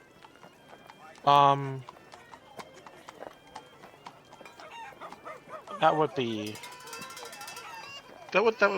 great. It shouldn't take too long. I'll just check if he's home. If he's not, and that'll be it. She nods, and she will look at the clerk and say, "See if you can't go get Optimer down here." And the clerk will leave. She will take back the ledger of spellcasters in Sisatlia and leave. And about 10 minutes later, a man, he's about 6 foot tall, extremely muscular, little bit of point to his ears. Are you a registered spellcaster? No, I don't think you are. Okay. He has slightly pointed ears, indicating he's probably a half-elf. He is in plate armor. He has a tabard of the Department of Magic, which is a sort of modified Cairo, draped across his chest, and 2 swords at his waist. And the man will look around the lobby, and he seems to have his eyes land on you, and he says, "You're the judge I'm supposed to assist, right?" Yeah, just in case. He extends a gauntlet in your direction. "A pleasure to meet you." Good to meet you. "So, who is it we're taking in? Some sort of unregistered spellcaster?" If it's the person I'm looking for, which is highly unlikely. Oh, well, we'll take swift work of them. We're not going there to attack this person. I'm going to find out. Sorry. Let me. It's all Let right, me, Lord Judge. You don't explain need to this. explain yourself. Just point me where I It's need not to about kill. explaining myself. Yes. So what I will tell you right away is that there's a chance that that whoever we meet there is the person we're looking for, but it's a very slim chance. Most likely, we won't meet anybody at all, or it will just be a normal citizen. Listen, I'm just going to remain in the back, but if you need me, call me forward. And he reaches down to his waist and pulls out this very tight, intricate ball of metal. I throw this at their mouth, they won't be able to cast spells. Is that magical, or is this just a... Of course it's just straight up magical. a ball? I'm not just going to throw a ball of metal at their face. When I speak its command word, it'll open up into a large sort of lattice work of iron bands. It'll wrap around the target, and if we're lucky, it'll hit them on the mouth. The hand certainly will be stopped, though, so that'll stop any somatic components as well. Sounds so useful. Is it possible I could get something like this? You'd have to apply for it, same I did. I was on a wait list for 18 months. Oh, jeez. Maybe yours would be shorter. You are a judge, after all. Anyway, thank you. So, the two of you, Optimer and yourself, exit this place and begin to make your way towards the last place of residence, a large townhouse here in Tarako. The man draws quite a bit of attention because, unlike you, you're like intentionally not meant to be noticeable. You wear darker clothes, you sort of like stoop when you walk, you have this, you know, you're short, which helps. Everything about you is meant to not stand out. He is the opposite. He wears this bright colored tabard around his chest, plate armor, 2 swords. You know, he proudly displays his elven ears, like with the points on them. And he's tall. He's a big boy. So you guys cut quite a figure as the two of you head through the city. Yeah, like, I imagine I'm walking in front of him, and it's kind of like you're walking with somebody and you're trying not to pay attention to yourself, but the person behind you is basically the walking light show. Yeah. So it's just like so awkward. Yeah. I mean, his stuff is very well maintained. And the two of you approach the townhouse in question. It looks a bit too big for one person, so it's probably been bisected. And when you search for the main entrance, you find that, yes, indeed, it's a townhouse that has had walls placed down the middle, and now it's a condominium. And you look at your thing, and the last known address doesn't indicate which of these two townhouses the man was located in. I'll just knock on either door. Okay. As you go to do that, Optimer says, Lord Judge, I could go to the other side of the building. Maybe if he hears us knocking his neighbors, he'll attempt to flee.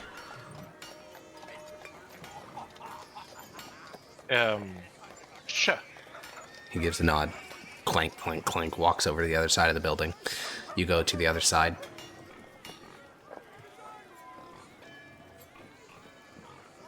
You just knock at the door? All right, you give a knock at the door. Silence. No response. It's the middle of the day. I'll knock on the other door. Yeah, you head to the far side of the building. The knight is there, sort of perched on the steps, and as he sees you turn the corner, he gives a nod, and he bing, bing, bing, loud armored gauntlet on the door, and you hear like what sounds like sort of like a grunting noise, and then broken glass, and then you hear a voice. It's fine. Just give me a moment. And the knight looks at you. Scare the fuck out of him. Jeez. The knight looks like he's about to punch down the door, like slam his shoulder against it. I'll look at him. I look him in the eyes, like, He looks back at you. scoldingly, just like, calm down. He calms his posture a little bit, but puts both of his hands on his swords. And the door sort of peeks open a How young little is this bit. person? He's in like mid-20s, like 24, 23. Yeah, this guy's like eager for battle. Yeah, he is. So He wants to kill some shit. he wants to fuck shit up, huh? Yeah, the door opens slightly. There's a chain securing it, and you see the bloodshot eyes of a very tired-looking man on the other side. It's pretty dark inside. There's no illumination. All the windows have been closed, so you really just see the small little sliver of his face, a bloodshot green eye, like a barely shaved face. Hello? Hello. Are you an Anaxa? He thinks for a moment, and then he sees the judge's badge. Maybe? Don't worry, you're not in any trouble at all. If you are an Anaxa, that is. Yes. Yeah, I'm an Axor. Inside check. Yeah, roll an insight check. This guy's like... I think it's hard to get a read on him. Yeah. Can I see your spellcaster, right? Yes, sir. Can I see your license, please? Yeah. Yeah. And he closes the door fully. And you hear the sound of movement inside. I'm not allowing him to do that. Oh, okay. Well, he goes to close the door. How do you prevent him from doing that? I'll just put I'll just take half a step inside. Okay, yeah, you put your boot in place to keep the door from closing. He looks at you. The knight looks at you. The knight starts to draw out one of his blades. The man said... Yeah? I'll just say to the man, don't try anything. You don't try any trouble. I'm not going to remove your license. I just want to see your license. I was just going to get it. Yes, sorry, but usually when not suspects, but when people are about to slam the door in front of me, they jump out of the window on the other side and run away. There's no window. It's a condominium. There's a wall down the middle. Yes, I know. I'm just being careful. The knight sheathes his blade, and the guy begins to look around the interior, and from this little sliver of the door that's open because of the chain, you can see that his living room is covered with bottles. This guy was having a long, depressing night. There's no TV to watch while you're getting drunk, so he was just getting drunk alone in the dark. The most depressing way to get drunk. And you see him walking about, picking up discarded shirts and trying to clean up the place. It seems as if the motivator for him closing the door was more so shame than trying to hide shit from you. And eventually he picks up a pair of trousers, because as you can see, he's wearing long johns, not proper pants. So he picks up a pair of trousers, and sort of tumbling out of the side is a piece of lacquered papyrus. And he makes his way back over to the door, and he sort of slides the little index card based sized piece of papyrus that's been lacquered a bunch. And it includes his name, it includes the service he did for the Empire, and it includes the fact that he was a registered spellcaster.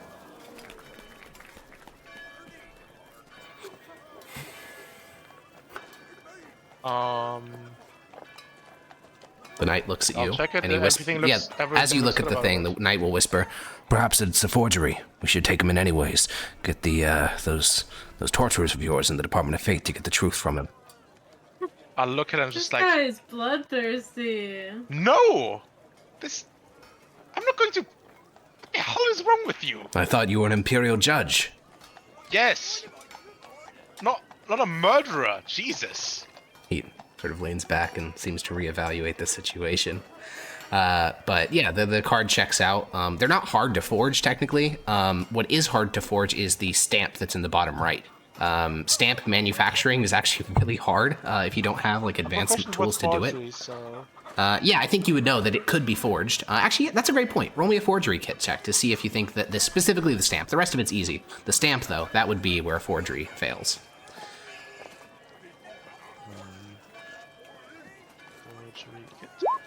Yeah, the stamp is not a forgery. It's completely legit. Yeah, I'll just, I'll look at it. Yeah. That's, yeah,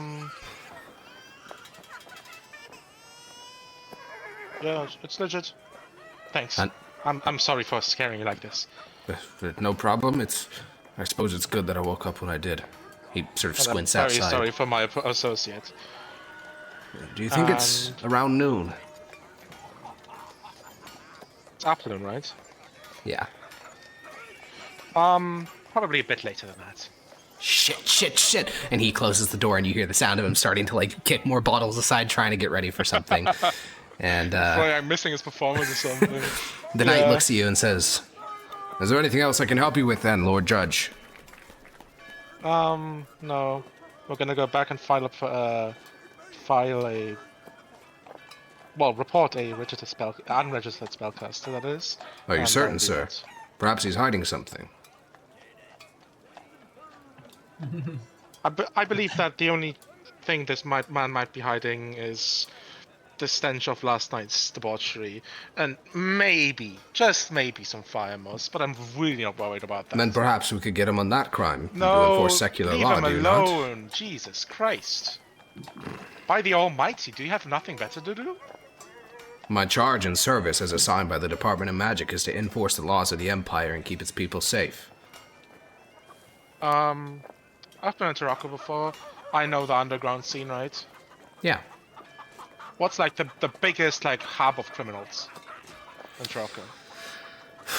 Down near the docks, and there is a district that is basically known for it's basically a human trafficking ring, and it's kind of permitted by the Empire because the slave trade is legal, and they'd have to really reevaluate like the entire institution of slavery if they said that human trafficking was like the worst thing ever. So there's just like a known human trafficking trade in the docks of the city.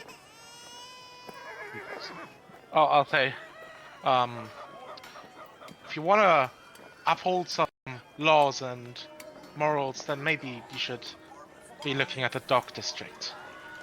He gives a nod and thinks for a moment, and you notice him he sort of takes something out from underneath his plate armor and starts to, finger it like it's kind of like a rosary, but you notice that they are beads of fireball, because you've seen this magic item before. And he gives a nod and says, "Yes, I think I'll do that." Uh-oh.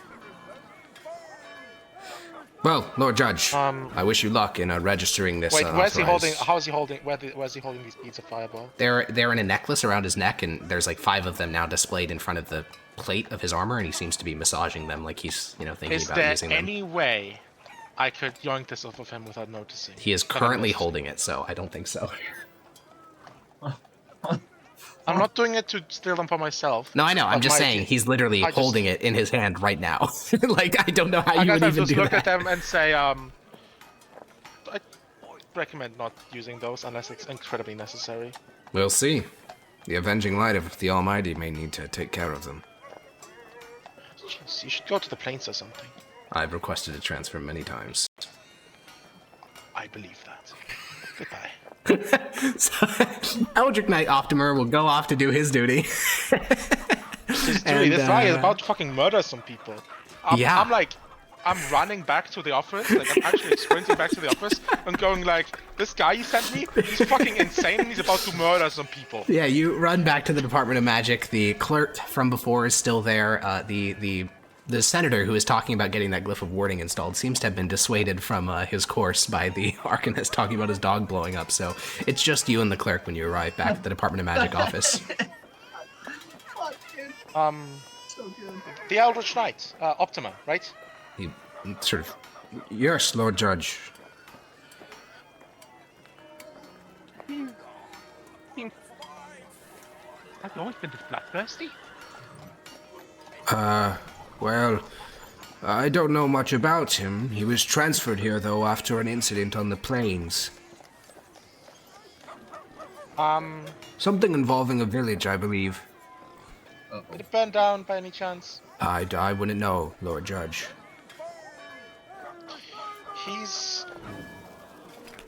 I had to dissuade him from taking up to an innocent citizen to a torture chamber because he was so eager for action. And now, after I told him where there's more criminals, just as a side comment, he was looking at a bead of fireball, real interested, and started going towards it. I think there might be an incident incoming very soon. I will inform the Arcanist of this development, if you wish. Yes, I think this person is incredibly irresponsible with his power and should probably be reined in. He nods, and he'll leave and return a couple minutes later. The Arcanist with the woman with the draconic scales along her neck returns. This time she does not have the ledger of spellcasters, and she says, I suppose this will be quick. To answer your question, as passed on by the clerk, we're not going to rein Optimer in. He has no tasks assigning us, and from what you're saying, he's going to enforce Imperial law. That's a part of his charter. Alright. So you didn't find your man? No, actually. Even better. I found a man that wasn't my man. Alright. What I mean by this is, I'd like to report an unregistered spellcaster. Alright. He's on the loose. Name? He goes by Uncle Zeno. Physical description? I'll give an about as accurate description as I can remember. Yeah, blue beard, blue And I'll hair, say- very distinctive. Yeah. Yeah, and I'll say, he's very much capable of disguising himself in magic, and he seems smart enough to do so. Do you have an estimate of what circle of magic he's capable of casting? At least third. At least third, but could be higher.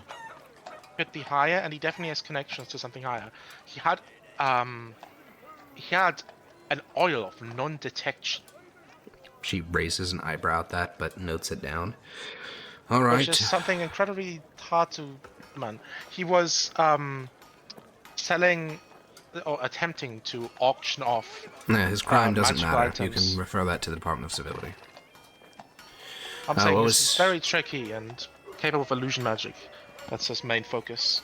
A wizard? I haven't seen him cast a spell. Have I? Actually?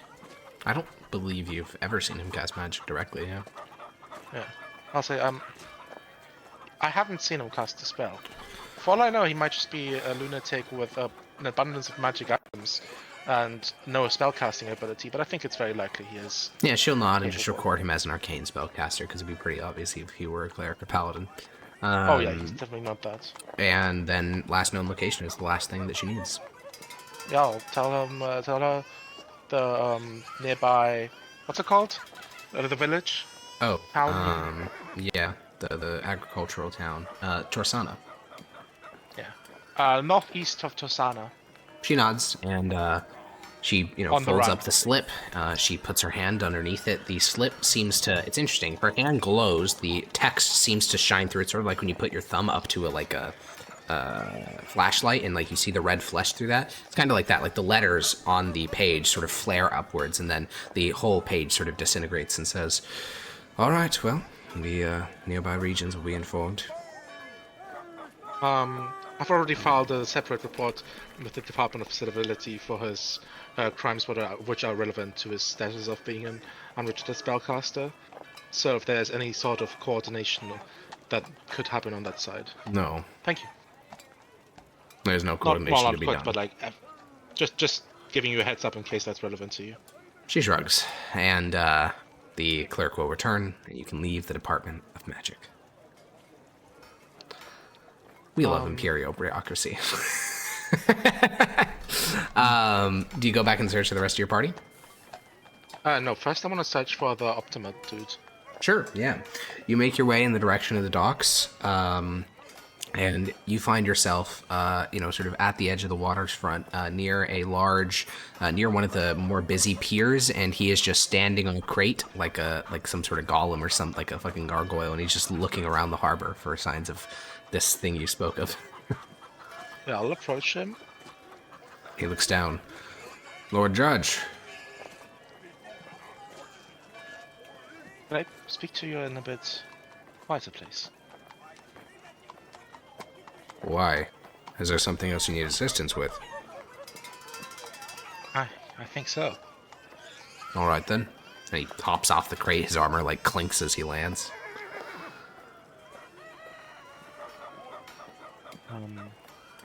I'll tell him. Oh, well, first I'll go to lead the way to somewhere where an alleyway or something, Sure. where nobody should be able to overhear us. Yeah, plenty of places like that. Right. And then once we're there, I'll say, listen, I tested you earlier. You passed the test. I represent not just an Imperial Judge. I have connections to a group of people within the Empire that, like you, would like to see its laws enforced mercilessly. He nods. I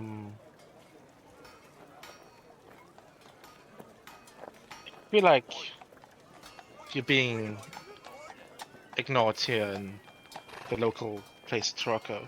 If you feel like you want to have your skills actually used He nods again. and actually make a change,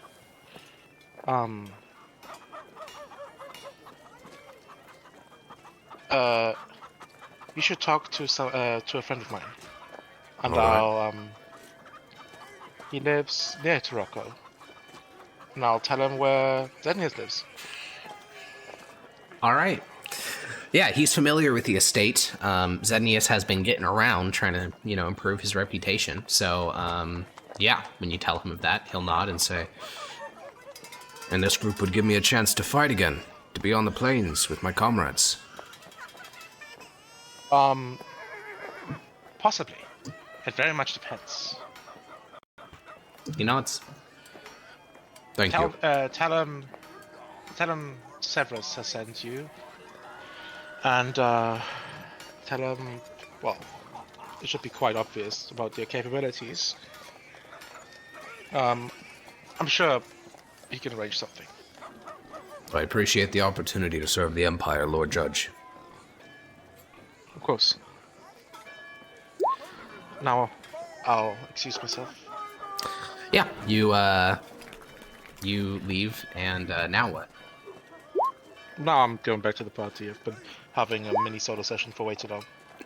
Yeah. The rest of you guys have received this letter from the governor. I believe when we cut away, I was asking what we wanted to do with the Pacentia situation. So do we want to send her a letter to come here? After the governor stuff. Okay, after the governor Yeah, stuff. we All wanted right, to cool. figure out if the governor was going to give us something to do that would, keep us here. Yeah, that's and fair. then- Okay, cool. So you guys make your way to the gubernatorial palace. Probably don't want to meet with the governor until Severus catches up, so you guys just wait there. Okay, I would like to ask Severus something when he gets back.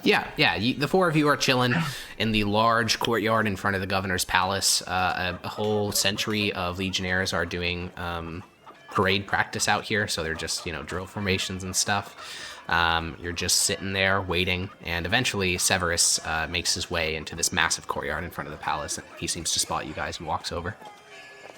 Did we know what he was doing? Yeah, he said he was going to the Department of Civility to register the Xeno guy. You took a while.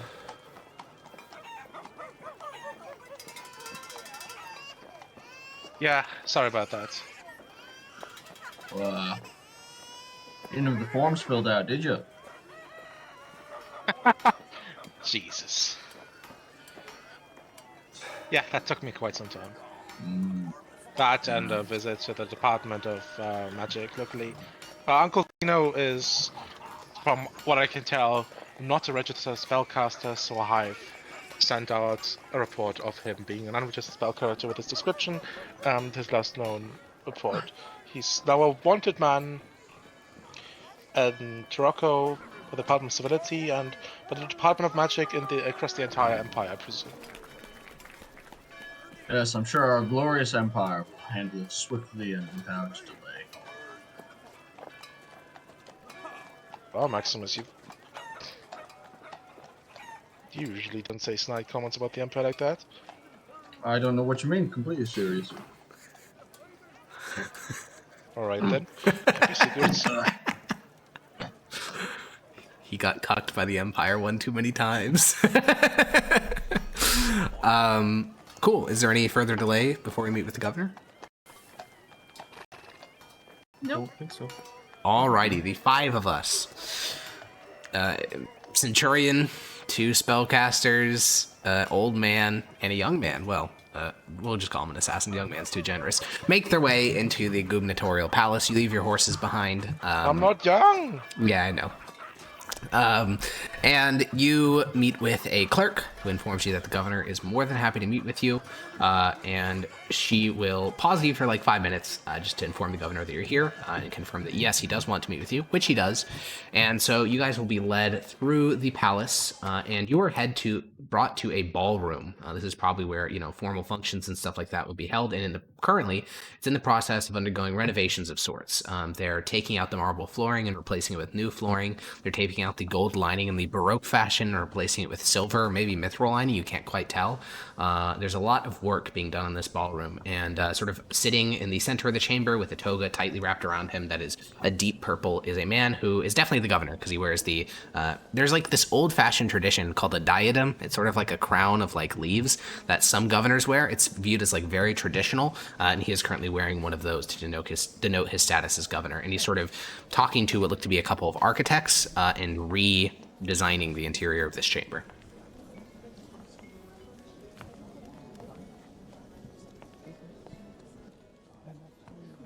Hello, Governor. He will glance over at the 5 of you. He seems to take you in one at a time, and he'll give an nod and say, "Greetings, judges. I'm afraid it took me so long to get back to you. It's just been a bit chaotic getting moved in and all of that." Seems like you're settling in nicely. He looks around the room. Look around. Yes, the previous decor was quite garish. I mean, you can't really rely on Clan Ignia to make the most beautiful of interiors. But I think once we're done with all these renovations, the palace will be the finest outside of maybe Ravinium. It's good. I'm glad you're finding replacements for Either way, design choices. I don't think we've been introduced, and he extends a hand to you. I'm Tosius Agrippa Spurius Canidia. Fuck. I'd just prefer Spurius if you don't mind. Maximus will do just fine. All right, pleasure to meet you. Let's get rid of with all the formalities. I'll just call you Maximus. No need for Lord Judge. And he'll look over at you, Severus, and say, "Your name, you're familiar, Severus. Judge. Yes. Why don't I recognize you? Ignia. Yes, you're that member of our clan who switched up on us. How's the Department of Faith treating you?" Very well, as you can see. Can I? Those fashions are quite out of date. It's not the fashions. I'm considering. Well, perhaps you more never about fit the- for Clan Canidia then. Maybe. And he looks at Renesmee. Hello. And who are you three? Renesmee de Thaldo for Brisha. And Fabricia, all right, respectable. He looks at Father Rixion. I've got my arms crossed, kind of just staring at him. Father Rixion. Yes, I think I could have guessed that by the general puckered up demeanor. You have quite a reputation. And he looks at Grania. She'll sign her full name because she knows everyone else is saying their full names. Yeah, he gives a nod and says, "I think I got about half of that, but I can put a couple of letters together and say Grania, I'm guessing?" She'll nod with a smile on her face. All right, well, anything more complicated than that, then I'll fail. But if you want to spell things out, maybe I can get about half of them. So, I've heard from my attendants what you're here for. And, we'll cut right to the chase. So we can't talk about it here, of course, but that's all right. I've had tea set up for us, so if you don't mind a bit of a stroll. Sure. Not at all, no. Don't mind at all, That no. sounds delicious. You guys exit the ballroom, and you begin to come to this realization. This palace is big. It's as big as Ravinium's, it's just not quite as fancy. Remember, back in the day, this was an independent kingdom, and this was its capital, so Tarako is very fancy, and everything is under renovation. The amount of money this must have cost almost hurts you to consider. Like, you could probably outfit an entire legion by the amount of money he's spending on renovating almost every single room in this palace, because it looked a bit garish. And you head out into the rear garden, and everything here is beautiful. Like, these look like brand new plants, which means he would have had to get hundreds of gardeners to temporarily transplant new things into the garden. There's groves of orange trees that look brand new, which means you don't even know how you transport that. Maybe they use plant growth. Maybe he bought like really expensive magics. And you notice as you finally end up getting to this tea setup, this table with enough chairs for all of you plus the governor, that you took the most circuitous route to get here possible, almost like you wanted to show off, the palace that's in renovation. You could have just walked here in like literally a minute by going through these outer doors in the ballroom, but he led you through the long way. And he'll sit down at the table. The porcelain in front of you stems from Nazar, which is it's Athnoean porcelain, which is some of the most expensive finery that you can get. And he will sit down and say, "Well, Please, have a seat. Is there food? There is little snacky food that noble people do. There's a bunch of like tiny little like tasty delicate treats. There's tarts and things like that. There is of course tea itself, little sandwiches, things like that. I type of eat tea? the dainty snacks, but like I eat them like they would. Yeah, real food. Like I normally would, Yeah, you just eat whole little sandwiches in one bite. And for types of tea, there's 4 of them. There's water infused with orange peels. There's some proper black tea, which most Mithdosians like. There's a red tea that you don't really recognize, and then a nice, warming green tea from the Delian colonies. I'll try the red. Yeah, it tastes a little bit bitter, and there's a slight sweetness to it, but it's mostly just bitter. I'll try a tea, whichever. Yeah, you just grab the one closest to you, just the water infused with orange peels, and it's tasty, nice and citrusy. What is Tarako? Are they wealthy because they've got like really good ports? Tarako is wealthy for a variety of reasons. Chief among them is that it is one of the larger provinces in terms of landmass. Secondly, it's incredibly deep in the empire, as in it hasn't been touched by war in even longer than a century. It's just pure. I guess the Light Wars was the last time it was touched, which was 80 years ago. But even then, only the capital was burned down. The rest of the country was left untouched. So it has mass agricultural production. It has mines in the Atlian foothills. It has a big port. It also has a monopoly on all traffic going, like land traffic going from the plains to the interior of the empire. So they sometimes set up toll booths and stuff like that. So yeah, it's in a very good spot. So he'll just stay quiet for a little bit as you guys indulge with the snacks. And after a little bit, he will say, well, not to be the type of person to force us onto business topics too soon, but there is something that you could assist me with. Oh, please. So prior to my entering of politics, I was very wealthy. As a businessman, and I began to accrue a collection, and when I began to climb the Cursus Honorum and gain increasingly high senatorial ranks, I was able to expand this collection rather substantially. So about, what was that been? 5 years ago, I went to the city of Hago and the Delian League and the auction house there, and they had all sorts of incredibly rare things on auction. One of them in particular was a cowl. It couldn't be identified. Its usages couldn't be identified by any wizards who attempted to do such magics. It could only be figured out via experimentation. But what I was promised by the auctioneers was incredibly impressive. So I paid about 250,000 gold for it, and I decided to add it to my collection. And when I was elected to governor, a lot of things had to be moved. The old governor's vault had to be empty. My collection had to be placed inside, and there was a miscommunication with some of the moving staff, and rather than be placed in the vault first, as it should have been, the cowl was left in a glass case behind a simple mundane lock. And that evening, this was about a week ago, we had 2 thieves break onto the property. One of them was killed in the attempt, shot through the back of the chest. The second one, however, escaped with a couple thousand gold worth of art objects, nothing too troublesome, but also, more importantly, the cowl. I thought that recovering this would be rather easy, but another nobleman in the city, a praetor, has been robbed, and the guards described that they didn't even hear the thief. There were 45 people inside the villa, and not one of them heard the thief or saw him or had any indication that he was present, and yet he took everything from the estate. A very strong indication that he was wearing the cowl. So, I'd like this man caught and my property returned. You had something here. Sorry, one sec. Alrighty. Uh-oh. Scary. So that's that's the governor request. Recover his property. Decline. Unfortunately, that's not an option. Yeah, I wish it was, because this guy's... Can we make like a deal with the robber, or just like 50-50 and we help him? Yeah. Holy shit.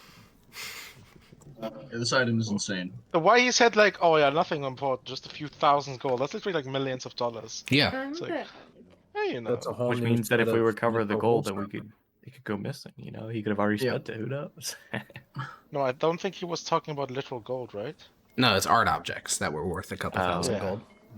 Which fencing those is going to be annoying. Though I probably could. I mean, he dropped yeah, 250,000 gold on a novelty item. This guy is in Yeah. the, upper 0.1% of the empire. Yeah, How much like- is he saying that he'll pay us, or is he just... Nothing. You don't have to get paid your Nothing. judges. Archon, I have Yeah. a question for you. Yeah, what's up? Uh-oh. Okay, we're judges. You are yeah? judges. Paid to be judges, yeah? Paid to be? No. We get paid. What the fuck? So we're free, we're volunteers? No, you're not volunteers. You're appointed by the emperor and you serve at his pleasure. And, like, what do we get for that? Yeah, so like, how does he expect us to have money to like pay for a hotel or Well, food? one, most judges find a way to get money because most of them are thugs, Like, which yeah, I'm just think saying about is how what much you guys money did. we make as a party Yeah. without getting like a paycheck. Most judges have no problem. Some people are encouraged to donate to judges if they do a work for them, though they don't have to. And then if money actually somehow unimaginably becomes a problem, then it's up to the master of judges and inquisitors, who is your boss, to finance you guys. But again, this is almost never Also- a problem. Most places I have been just giving us stuff can't for free or believe at it. very reduced price. Correct. You guys stay at most inns and taverns free. People let you just stay in their homes. Governors typically have been donating to you at least to help you guys along. So they don't have to though. I And was this just guy's not thinking offering about that. that today. Like, oh my god, wait, where is our paycheck? Yeah, Are there we isn't one. volunteers? No, you're conscripts. You're not volunteers. Start a business like Zednius has going on. You know? Yeah, literally. Like there's so many ways for judges to make money because they're elevated above the rest of society. Got it. So, anyways, that's the governor's request. We will work diligently until it is found. Wonderful. And if you'd like, the other thief is currently, well, his corpse, anyways, is currently in the dungeons. We've interviewed him 3 times, and we have a way to make him speak if you have any questions from him. What is that way? Yeah, Well, simple speak with dead was not sufficient, but they do recall everything they had in life, so we found who his family was, and when the interrogation is done, he'll recognize his family members' faces, and if he does not comply, we will begin to erase that branch of his tree. How many have you erased so far? Only one. Oh, well, Like kill them. Yes, it was his daughter, so his wife, father, mother, and brother are still on the table. Understood. Is this legal? For governors, yes. For normal people, no. Fuck. Welcome to the Mithdosian Empire. Right, when do we desert? Can we start a deserter arc? I mean, you've let judges get away with way worse shit than this. We just need to get rid of Rickson because he's never ever deserting. True. But like, Maximus isn't either. Also true.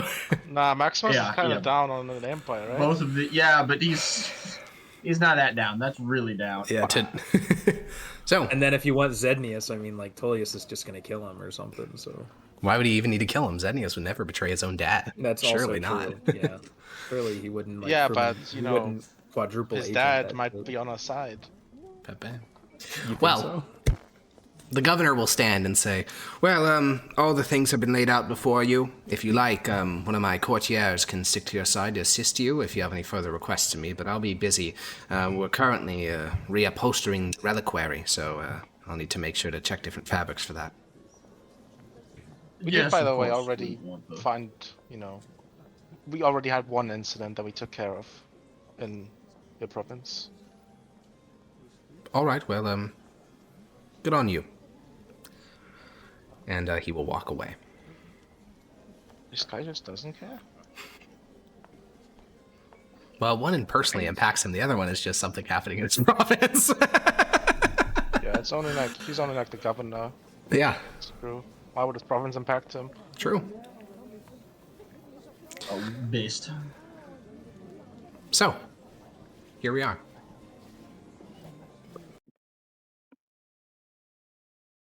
Here All we right, are. shall we go speak with that one guy who's dead? Are you willing to bring in his family? Yes. That was so immediate. What the fuck? There was not a hint of delay.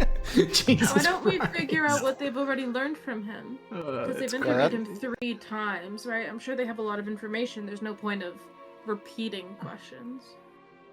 Sure. Yeah. Okay. Yeah, absolutely. The courtier that he has given to you guys basically is just a directions. He's just, he's a Google Maps. And he will help direct you guys to the basement of the gubernatorial palace. Much like Ravinium or Parla, this has an extensive underground prison used by basically everyone. The Department of Magic, the Department of Faith, the Department of Civility, the Department of War. Anyone that wants to use it can use it. And this courtier leads you to the top of a staircase, and he doesn't go any deeper, and you guys can descend.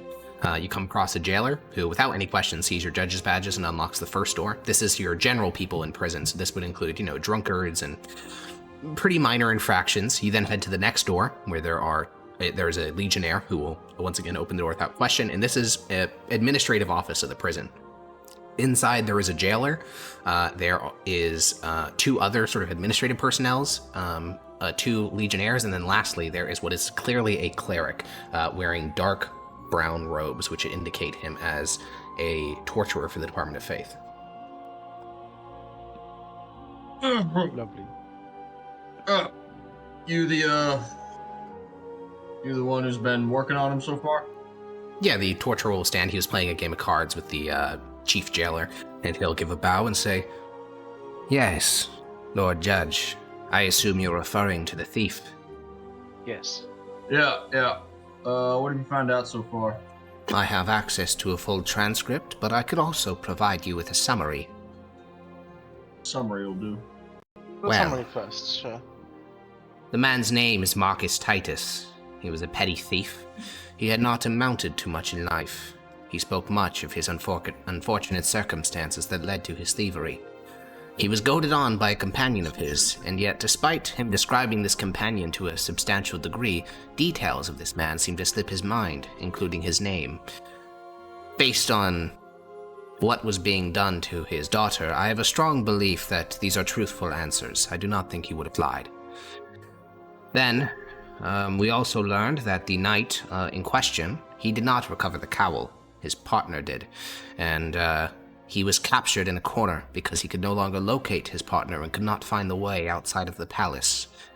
Beyond that, all crucial details regarding the actual man we are seeking seem to have just slipped the man's mind. Magic.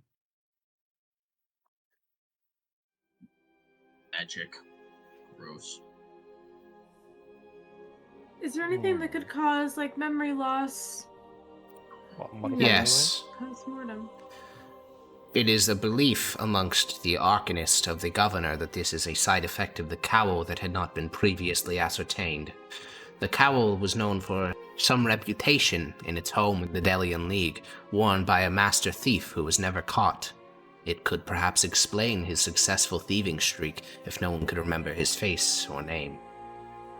The cowl. Would you mind? What is a cowl out of character? It's a cloak, kind of. It's like a hood. It's a hood with a little shoulder portion to it. So the other thief could have been wearing a cloak. Correct. Got it. Hey, but I'm not sure we're gonna get anything more of this guy, are we? Maybe. What about a hideout? He mentioned where him and his family live. That's how we were able to go under the direct method of interrogation. But he seemed to not actually know where our primary thief lived. That, based on his responses, I almost am led to believe that his partner was homeless. How did they meet? Did he talk about that? Yes, the pair met when they were on a small-scale thieving crew. He reaches down to look at one of the sheets of paper before him and looks through the transcript. They were a little gang. They called themselves, uncreatively, pickpockets. And there was 4 of them. We've tried to ascertain the location of the other 3 members of the group, but they no longer seem to be located within Tarocco, or they are no longer within the radar of the Department of Civility.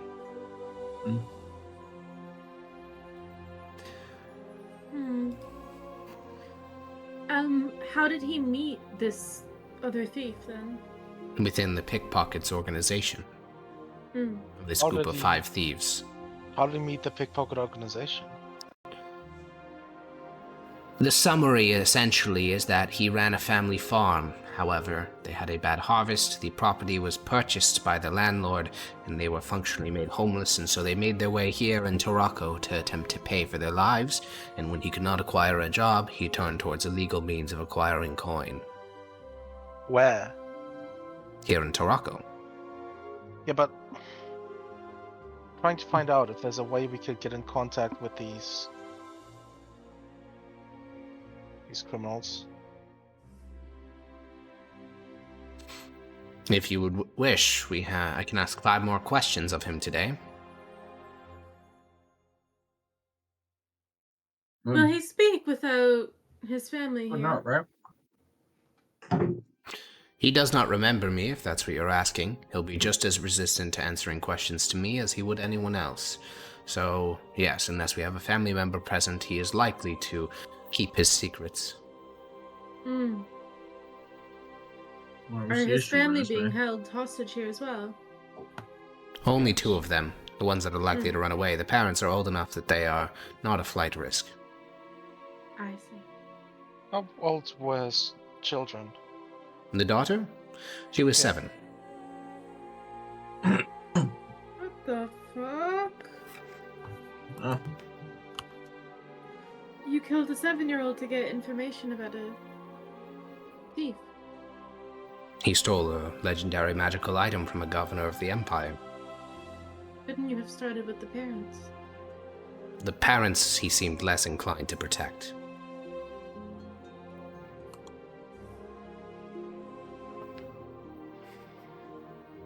Be with us. If you find this distasteful, as long as you provide me the 5 questions, I can get you the answers.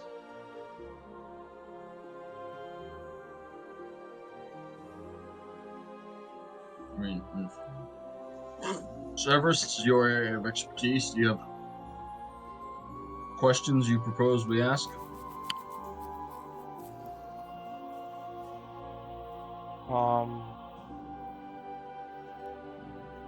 Just wondering if there's any way we could get in contact with the with these pickpockets or anybody else that might have known his accomplice. He may not remember anything about his accomplice, but maybe he remembers about the people that remember about him. But In our that's- 15 questions, we had not acquired 2 non-home addresses that he may have frequented. We could ask about that. Yeah, there you go. That too. And if possible, don't do a child next. There are no children left. Right. I would do it. I'll go prepare him for interrogation. You write up your list of questions. Sure. And he will head deeper into the prison. The 2 legionnaires will go off to join him. The administrative staff of the head prisoner and head jailer and his 2 administrators will provide you with a piece of papyrus and an ink pen. Esme feels sick. Yeah, Yes, understandably so.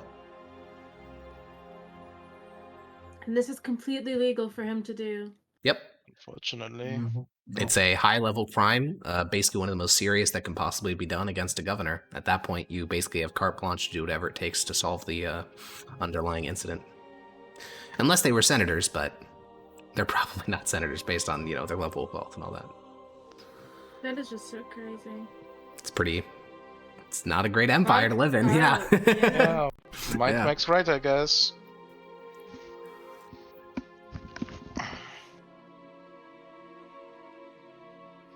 Guru Hakon, why can't your empire just be happy and nice? Because then it wouldn't really be an empire. You don't make an empire by being nice to people. Watch me. Oh, yeah? Well, Yes, I believe that in is you, the buddy. only thing preventing everyone being nice to each other in Alaros empire building. I mean, kind of ironically. Like, there's no historical empire that was just, like, beautiful and nice and kind to its subjects. Well, yeah, but that implies that any governmental system other than an empire would be all like. That nice is and true. A pretty good and point. Yeah, I treat guess it's everyone just yeah. perfectly. True. Yeah. Empires in particular, though. Yeah, let's just create a new utopia. Based. I mean, hey, you've gotten like 17 different chances to go join the Republican resistance of the Empire, and you've just turned them in or killed them. So. Unironically true. But yeah, because none of the current like. That's fine. I'm just saying. Sense. I'm just saying. I feel like the problem with that is that it would split our party. That's fine. I don't even know how that would work with sessions. Well, the sessions-wise, the people who stay loyal to the Empire probably become NPCs that are hunting you, most likely. And then we would just have you all play Separatists. Guys, I will tell you, Peach, this has happened before. Like, we've I know, I've split several times. I have absolutely considered joining the Resistance as Esme. Yeah. However, Just like, don't. I don't know Do you how... think the Resistance is actually any better? Yeah. Based. I mean, I let, don't know. You could also join, like, you could join the Tullius faction. I mean, there's a bunch of factions within the Empire beyond, like, mainstream orthodoxy. I don't know what the Tullius faction is. Fair enough. I don't know what they want necessarily. Just don't let, like, out-of-game reasons be the reason you don't. Just go full in on your demon raven. Oh, there it is! Yes! I think that in character, honestly, Esme probably would have joined them, but it doesn't make any sense as the person playing her to go that route, because sometimes what your character would do would just ruin the game for everyone else. Yeah. Well,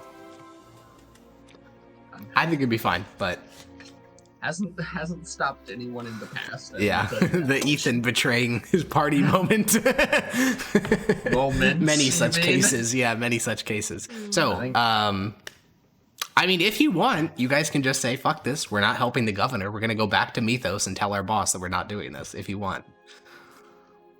Well, is this, how, is there any way to justify this in the scripture, or is it like... Justify what? Complete torturing a guy's dead, or a guy's family to get info out of him? Yes.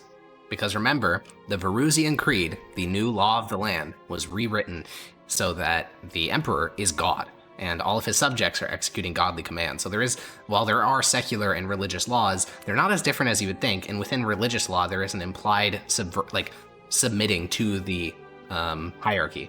So within religion, anything that is permitted by imperial law is by extension permitted by the Emperor, and so it has to be legal because he is God. And this is legal, what he's doing? Absolutely. Yeah. Okay. Plus, a cleric's conducting the thing, and he's a direct agent of Aurelian Sol, so if Aurelian Sol didn't like it, he wouldn't let him do it. I think our few interactions that we've had with our boss, I don't think he would be on our side on this one. Yeah, no. You did do a very big favor by, nuking his boss. Did, but I don't know if he's the type of person that you would like just do your fucking job, but I don't care. Yeah. Yeah, I think... Renesmee she would have walked out. I don't know. That's fair. That's totally fine. Yeah. Hecko, the player, is really mad that I have to work with these pieces of Smudge. shit. Severus has loyalties to the Empire. Yeah. Well. Yeah, Renesmee will exit the jailer's administrative office. She'll say something fucking sassy. Child Yeah. murderers, pieces of scum, spits on the floor, leaves. Fair enough. She seems upset. That's insight 20. He's a genius. Empath. He's an How'd empath. you figure that out? Maximus the empath. Yeah.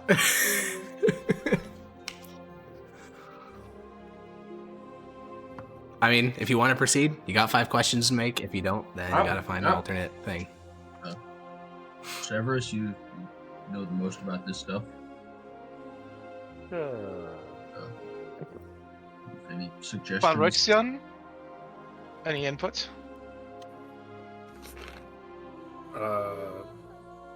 You seem like the best one to handle this. Well, like you said, there's the non home addresses of where he might have hung out. That's probably a good start, right? Looking at Severus.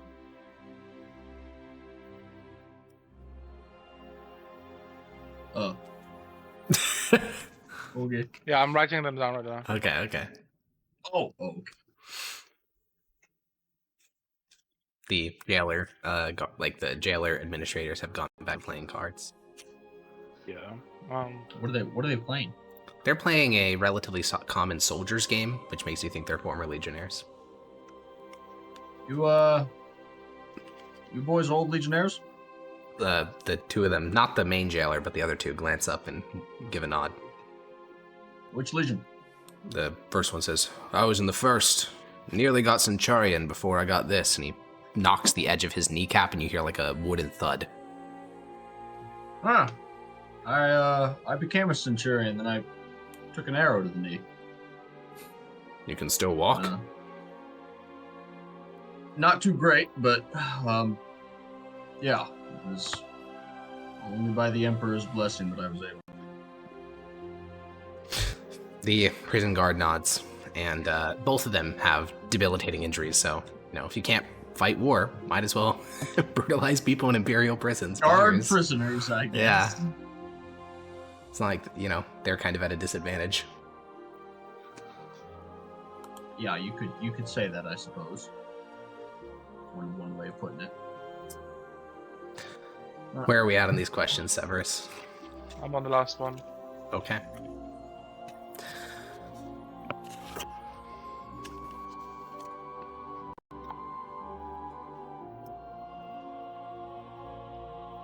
And yes, Dota, he did say that thing. He took an arrow to the knee. Yes. Is that supposed to be a metaphor for getting hitched and getting tied down? It's also literal. In the case of Skyrim and here, it is also literal. But yeah, I thought it was Skyrim just literal. Metaphor. Yeah, it could be metaphorical, but yeah, it is also literal.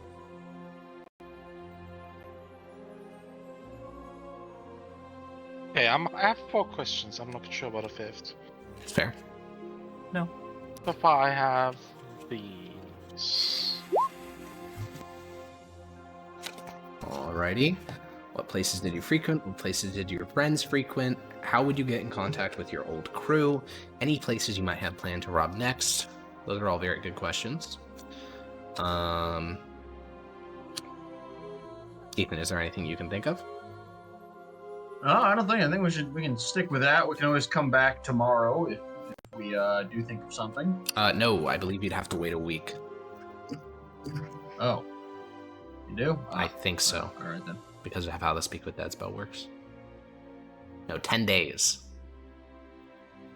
Well, how have they been able to question this much already when this happened last week? We went over this actually, Harkon. Yeah, different people can cast it. Oh, you have the Speak with Dead spell. Okay, there you go. The answer, Hacko, is that they just had different people cast Speak with Dead. But yeah, I was about to say, how many people do they have here? They have 2. That's how they were able to alternate. But if Granny can cast it, then bada bing, bada boom. I have a question from Chowder. He said, does the dead guy recall if he and his buddy had a list of nobles to target? As the 5th question. I'll go. That's a great question. Thank you, Chowder. Thanks, Chowder. Shout out to the homie. Okay, cool. Yeah, the torturer will return in a little bit. You can just give him the list of questions. You don't need to be there for it. He can just do it for you. I'll be there. Okay. In case he fucks something up. He won't. He's very good at his job, unfortunately. Okay, cool. So the responses that you're going to get... That's reassuring, I suppose. Are, what places did you frequent? I need to double check Speak with Dead to make sure there's no word limit, because I don't think there is. There is not a word limit. They would not be brief, they would not be cryptic, because as far as this guy is concerned, he's still alive, because he can only recall things up to the moment of death, and yeah, okay, cool. So his response to the first one would be, a bar near the docks. Name. I'm going to type these out, by the way, since you're probably going to ask me to do that anyways. Is this different in his case that he thinks he's still alive, or is this for all Speak with Dead? So all Speak with Dead, you remember up until the exact moment you died. So you can't learn any new information. So when I say he thinks he's still alive, I more so mean he's frozen in that moment when he died in terms of his ability to answer questions. So yeah, that's mostly what it meant. Okay, bar near the docks. He doesn't know that he died? He knows that he's dead, but he doesn't know anything beyond that. Okay. Yeah. He wouldn't know that his family members are dead. Yeah, he wouldn't know that. He wouldn't know that his comrade abandoned him to get killed by the guards. He wouldn't know any of that because that'll happen after. Okay, cool. What if he talked? If you said something during a question that implied something that had happened after his death, would that would he be able to answer that question? In a specific conversation, you can teach him new things, but the second you cast Speak with Dead again, he forgets all previous conversations. Okay. Okay, a bar near the docks named the Alderstaff, and a fence by the name of, let me find it.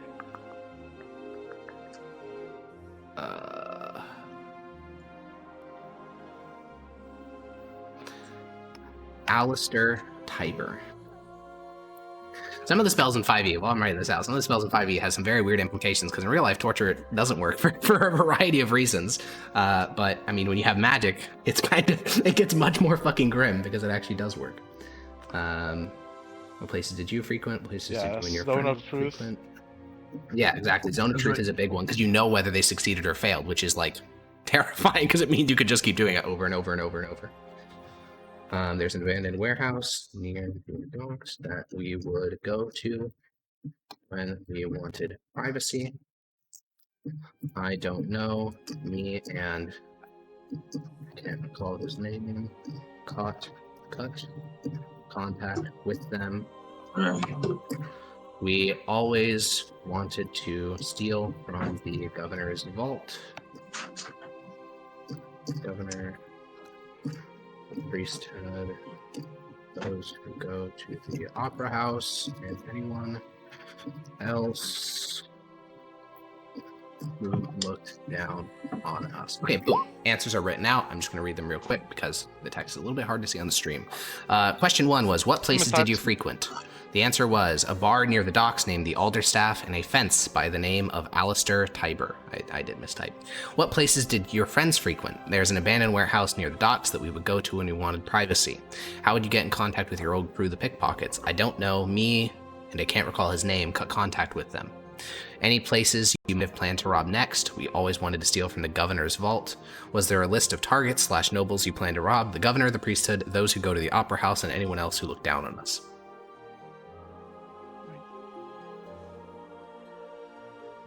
Yeah, so I think we have some good leads. The Alderstaff, Alistair Tiber, and the abandoned warehouse. Yeah.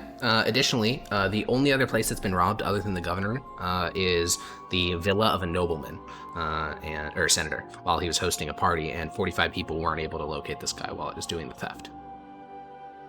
Also, if you need 5 more questions, as long as you have some way that it gets brought up in the conversation, Grania can offer. Well, yeah, I mean, after this thing, Maximus will return to the Grania room. be okay with being present for an interrogation where innocent family members being tortured? This is beyond her. Like, half the stuff she... Now, I don't really understand what half the stuff means. I don't think she'd be taught the word torture and a lot of things like that. Probably, yeah. What was your Ethan question? What was your question, Ethan? Are the family members actually being tortured? No, they don't need to be. It's just the implication. Okay. So, like, when you go to the cell, no one's hurt. The wife is the one that's brought in. She's not touched at all. She's in the room, and then he's like, "Hey, corpse, this is your wife. We know where you live. We know everyone that you've ever known." And from the corpse's perspective, he's never even talked to these people before, and they know everything about him, despite the fact that he gave them those answers previously. So for him, it's like, okay, well, you know literally everything. If I want them to live, which he would, he'd have to give up all the beans. I wonder why they felt the need to take it. That was a mistake. The I believe the torturer said as much. That was not intentional. What, to kill the daughter? Yeah. How's that? I'll ask him about that. Yeah, I mean, you and him are leaving the cell with the 5 questions written down in a transcript. You ask him, and he just shakes his head and says, "Just more fragile than I anticipated." Ah. I see. And they make their way back to the administrative office. I wanted to ask as a follow-up, and you didn't see it worth bringing her back? Use a... No. This guy's a cleric, right? He is a cleric, yeah. Oh, okay. He was a 300 gold diamond on a family member of a traitor? I don't think so. No. And he will hand the note of 5 answered questions over to Severus. Yeah. I'm seething right now. Understandable. I want to kill this guy so bad. Yeah. And yet the Almighty chose to bring him Severus back. doesn't. Just tell him that Zednius worships a demon and then force Tullius to do it. Dude, it's just an information hazard. You say the word and then Tullius appears from the shadow and stabs him in the throat. Yeah. Rocco's Like saying Bloody Basilisk. Mary. Yeah, Rocco's Says basilisk. True. Best. So, that is the information we are armed with. Yeah. So we exit the prison. Is there anything else we need down here? Is there? I don't think there is. Oh no, do they serve coffee down? I don't know. They do not. No. They I don't serve. know what What down Renesmee is doing, by the way. She's I would going imagine outside. just pacing in the palace, right? I imagine that she's going outside to fuck off. Oh, that's fair. Yeah, there is a lovely garden here. Yeah, maybe she's like No, starting I some feel like plants. she thinks everything here is just like blood money now. It literally is, yeah. Yeah. Wait She until she wants gets to be back to the like, Imperial capital. Next oh. time she's gonna see everything as blood money. Yeah. Always has Oh, been. yeah. Always has. So I guess you just start wandering the streets of the city? Yeah. Okay. Well, sounds like we got nothing else we need from here, so you guys exit the dim, dark basement, and you make your way up to the surface. Within the palace, servants are walking past with you with plates of food. The governor is hosting a wonderful banquet tonight inside, not the main ballroom, because that's under renovation, but the secondary ballroom. And where are you guys going? Where are we going? What was our actual lead? Like, do we know who we're supposed to go talk to? Or we're trying to find? Well, I mean, So the questions he are there. had like 3 leads. Marcus, I have an thought he- interesting question. Yeah. It's like super irrelevant though. Okay. Modify memory, right? Yeah. You can only affect a area of 10 minutes. Yes. Can you make the subject that you affect believe that it's more than 10 minutes, even though it wasn't? No. Okay. Wait, that what? I'm wondering if you can make somebody like, you know how like some moments feel longer than they actually are, right? Mm-hmm. Could you, when you modify someone's someone's memory magically, stretch out these 10 minutes to feel like they were 10 years? Yeah, luckily they can't do that because enchantment wizards are already monstrous. This would make them 10,000 times worse. Yeah, I was about to say that because that is like, that, Yeah. like that was some people one of the some of the most evil shit you could. I mean, do. yeah, enchantment wizards are already viewed as like on par with necromancy in almost every single part of Valoros because like they're just every spell that they have access to violates people's consent. Like it's way worse. It's, Yeah, it's they're mind almost as bad rapists. as necromancy. Yeah, maybe even worse. So yeah, enchantment in Keyword- general. Oh, I was about to say keyword being almost. I don't know. The only problem with necromancy is that they kill thousands of people, which I think makes them a little bit worse, but they're all pretty bad. So, Severus, you sound like you had a couple leads you wanted to go into. Well, we all did, but yeah, sure. Well, they clearly did not know. They were saying, I don't know what to do. So, where are we going? All I know is the warehouse and the bar. That's all I saw. Yeah. And the fence by the name of Alster Tiber. Cool. Tiber? Tiber, yeah. Like the river. Wait. So, Um, are we in search of Renesmee to form back up? Well, that's Yeah, number probably a one. good idea. All right, you guys exit the palace out into the front courtyard. There are already a couple of carriages approaching the property for the evening's banquet. That century of soldiers are still in drill formation. They have like, you notice that they're, you know, now that you've reevaluated things, they're in like a bit of decorative wear. They look a bit more fancy than your average legionnaire. They got like little plumes on their hats and shit. Wow, very fancy. I know. And you guys head out to the city. Finding Renesmee, it's not hard, it just takes a little bit to, like, look. Renesmee, where do you think you'd be when your companions found you? I have no fucking idea. She's just wandering the streets. Okay. Maybe goes to grab a cup of coffee. You guys ride along one of the streets, Mickey, you know, cantering along the cobbles, and in the outdoor seating of one of the coffee houses here in Tarako, you see Renesmee looking, I think depressed is a good summary. Angry, maybe? Well, just like, you know, she was tortured as a kid. Yeah. Her best friend was tortured as a kid. Yeah. It feels like, what the fuck? How's this legal? Yeah. Yeah. That all makes complete sense. Basically, she looks like Maximus did, minus the alcohol and his coffee. Renesmee, we're all finished. Oh, good. We get to leave then. Yes, we're gonna go pursue a lead. The leads. She nods with her gaze just a million miles away. Good job, Follow. Well, Alrighty. it sounds like you're on point, Severus, so where to first? I think abandoned warehouse. Okay. The 5 of you make your way towards the docks of Tarako.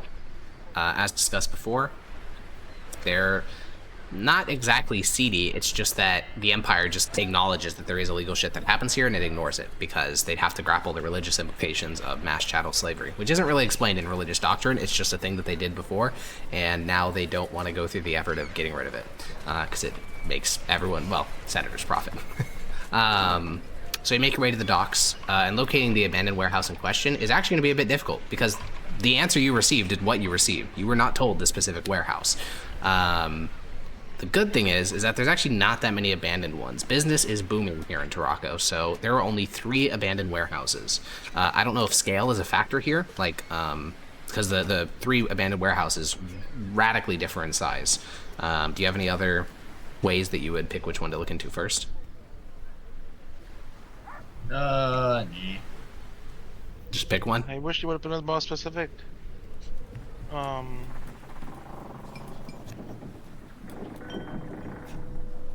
Near the docks, but they're all near the docks, aren't they?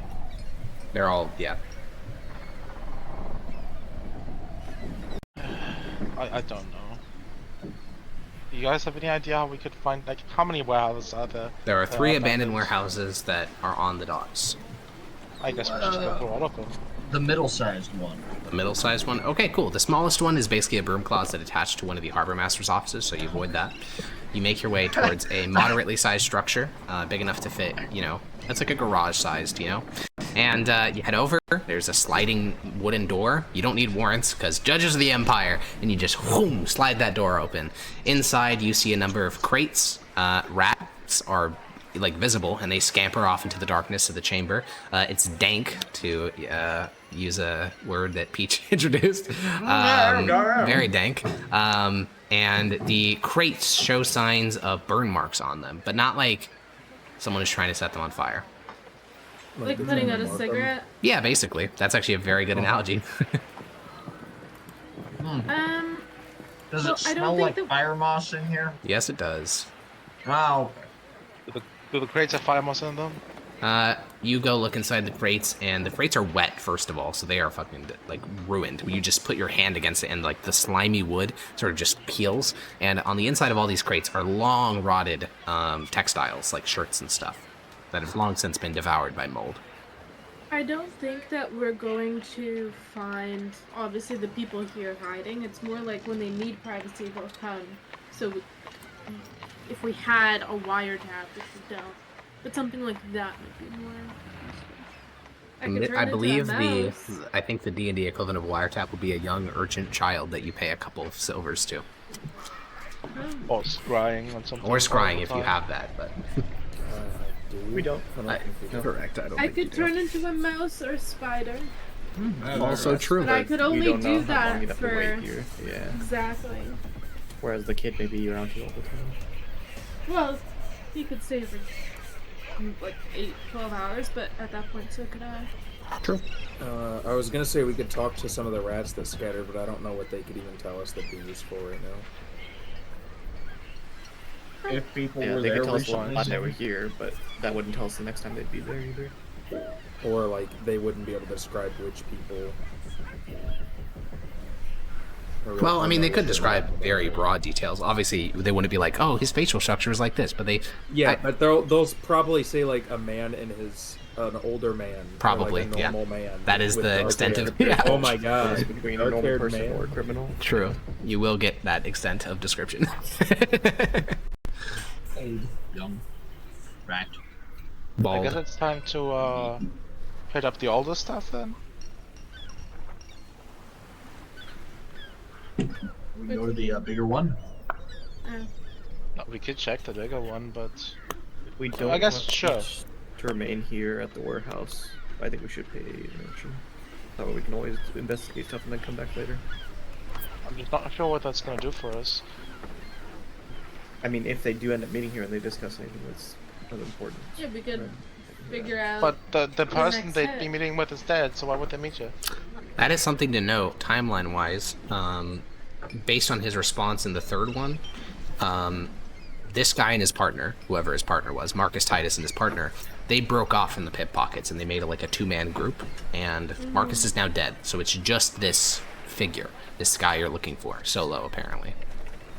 I'll talk The thing to the is that rats even then. if Okay. the urchin tells us that he was here, the urchin couldn't tell us anything about him, presumably. That is Yeah, I was the under the very impression- complex nature of this item, yeah. But All he would tell us is somebody was here, and that's like, yeah, great. Renesmee, you make your way to I the was under corner. the impression it was a group of people. And in this corner you find a rat that is like, its head is like partially through one of the openings in the boards that allowed them to get in here in the first place. It's the bravest of the rats, but still not quite very brave. And you can conclude casting your Speak with Animals spell. Hello. Hello? I am wondering if you've seen any men inside here other than us. A long time ago.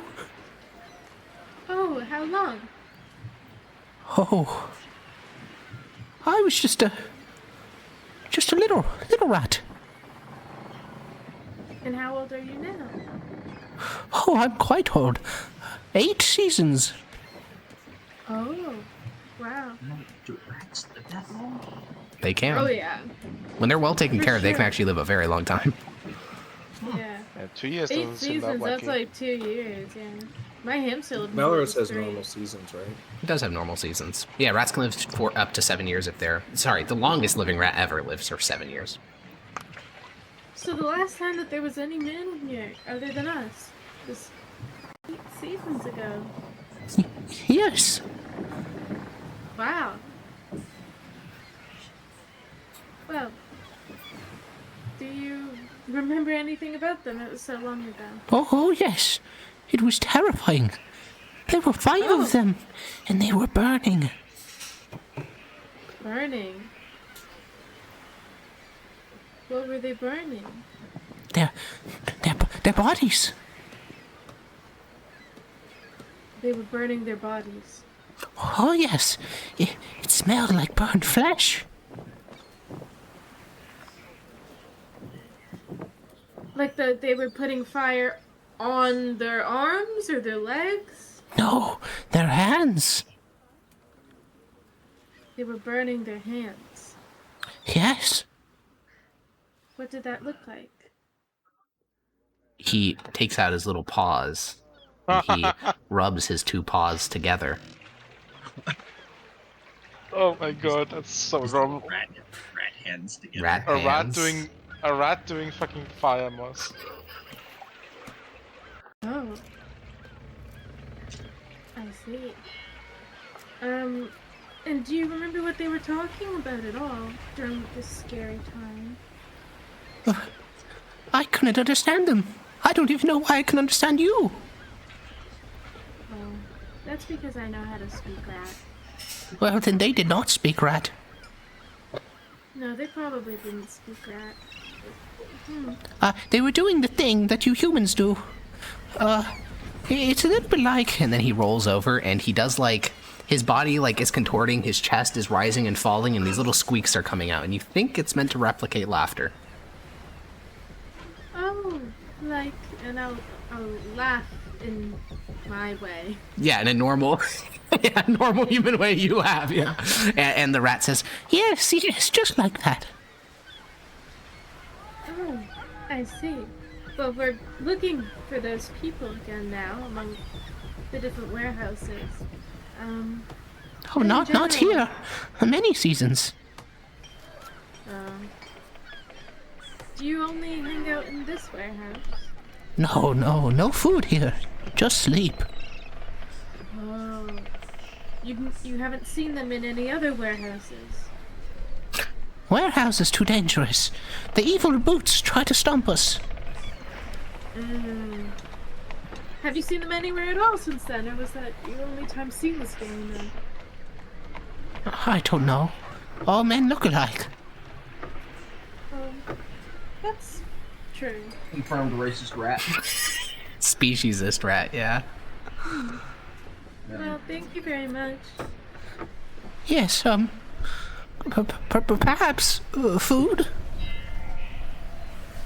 I'll look into my pouch, and I'll open up a ration, and I'll take, like, a niblet out of it. Okay. And I will give the rat a niblet of my ration. The rat yoinks it and runs. That's valid. I'll tell my party I was a very old rat that I just spoke to, and actually that rat has seen 5 people in here before, burning fire moss, talking, laughing, but it was about 2 years ago. Does this place look dusty enough that it could have been 2 years? Rotted. It's been much longer than 2 years before anyone was like actively using this as a warehouse.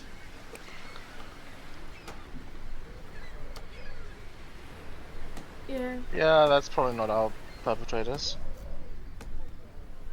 I mean, couldn't it be? There were 5 people in the group, no? The pickpocketing group? Do we know how long ago the stuff got stolen? From the governor's palace? Yeah. Yeah, it was 14 days ago that the 2 of the men broke into the palace. It wasn't like he's got this corpse for 5 years just torturing it. No. Mind you, though, the corpse did say that they broke off from the 5 from the group of 5, those 2 broke off and did their own adventures, and this was the act of the 2, not the 5. So You don't it know sounds if like this the was 5 the were same here. group at all. That is technically true, yeah. This might have just like been some random people that came here, did fire moss once and then left. That could be true. Yeah, that's the feeling that I'm getting from this. That's not the feeling that I'm getting at all. This dude said, oh, yeah, back in the day when me and this group were together, we used to go to this warehouse to speak privately. I feel like we're in the wrong warehouse. Okay, well, there's 2 other abandoned ones at the docks. The tiny little broom closet type beat and the large, Let's go. full-on, like, sized warehouse. Let's freaking go. Let's freaking go. Giga one? Yeah, sure. We can go to the Giga Warehouse. You guys walk onto one of the piers. There is a harbor master who, at first, starts to exit his shack to tell you not to go in there because it's abandoned. But when he sees your judge's badges, he just sort of shrinks backwards and goes back into his little harbor master's hut. Yeah, Rip Bozo. And this one, there's no like door to slide. You just open up the door, and inside this thing is huge. It's a big ass warehouse, 200 feet by 200 feet, all open space. This thing was thoroughly emptied out of any shred of value it could have had. Like even the nails have been removed from the superstructure of this building. It's a shock that it's still standing at all. Every piece of metal has been harvested. There's no sign of crates. There's no sign of activity. There's not even things for rats to eat. So while they may be living in the walls, they're not like in a place that you can see them. Well, this one's definitely dead end then, right? Are there any signs? Roll a perception check.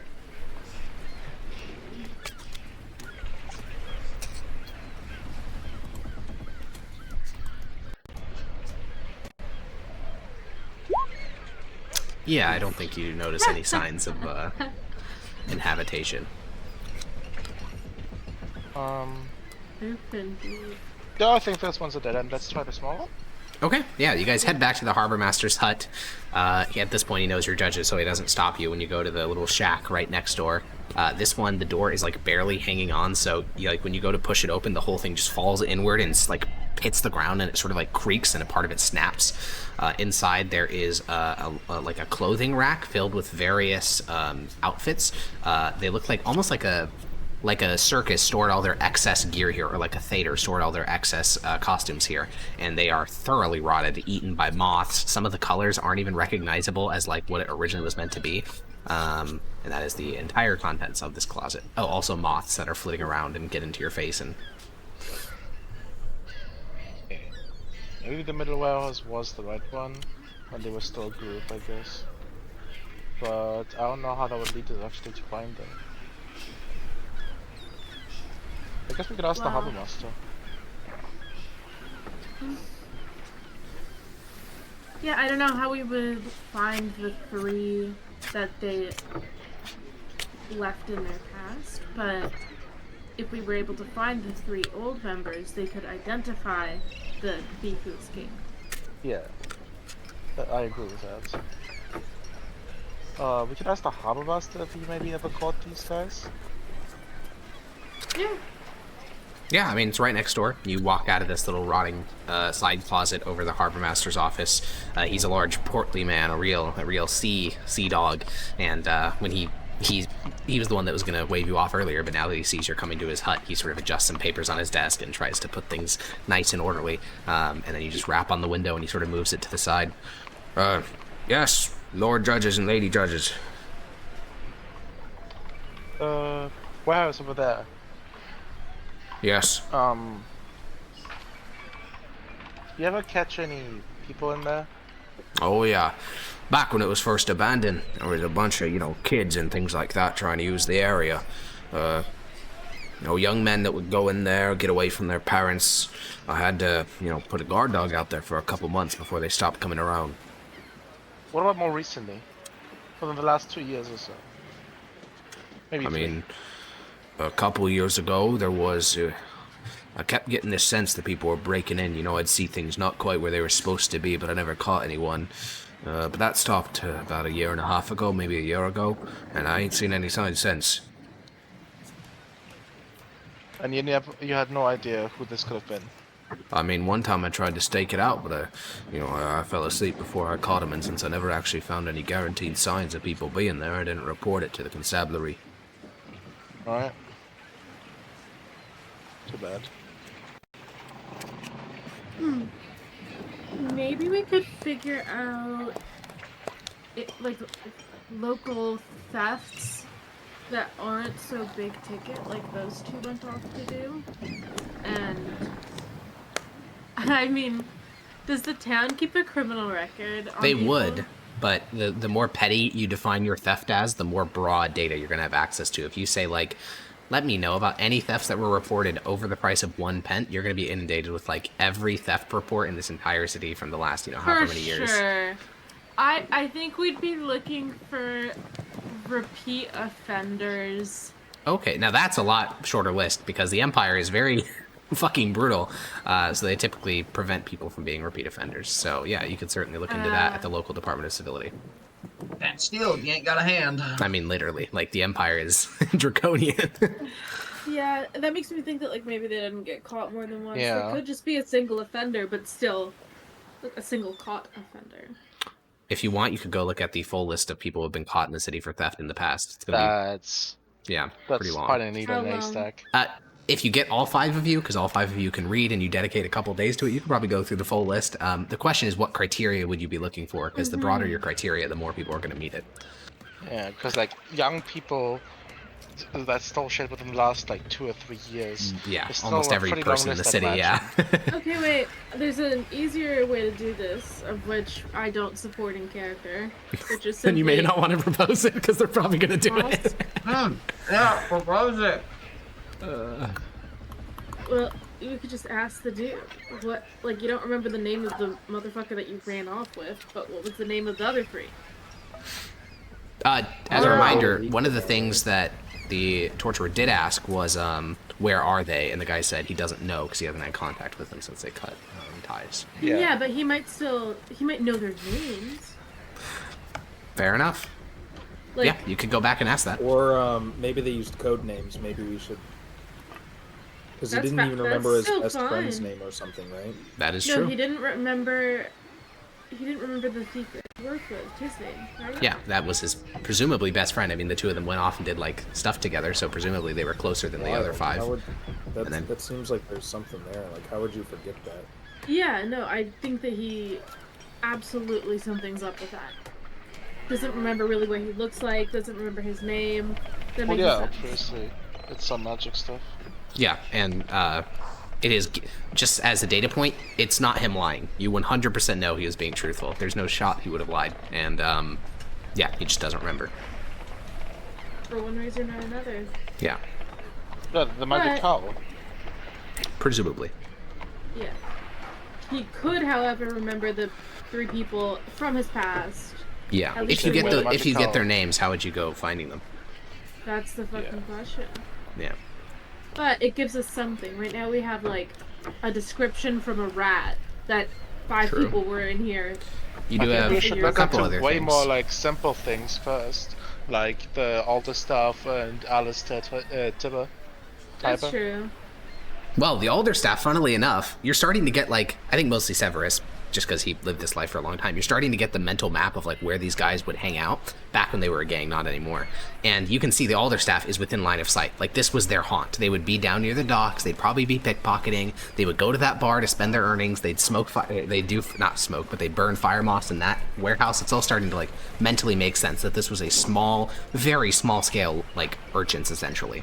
Pickpockets, but pickpocket, that's crazy. I know, it is pretty crazy that they do that.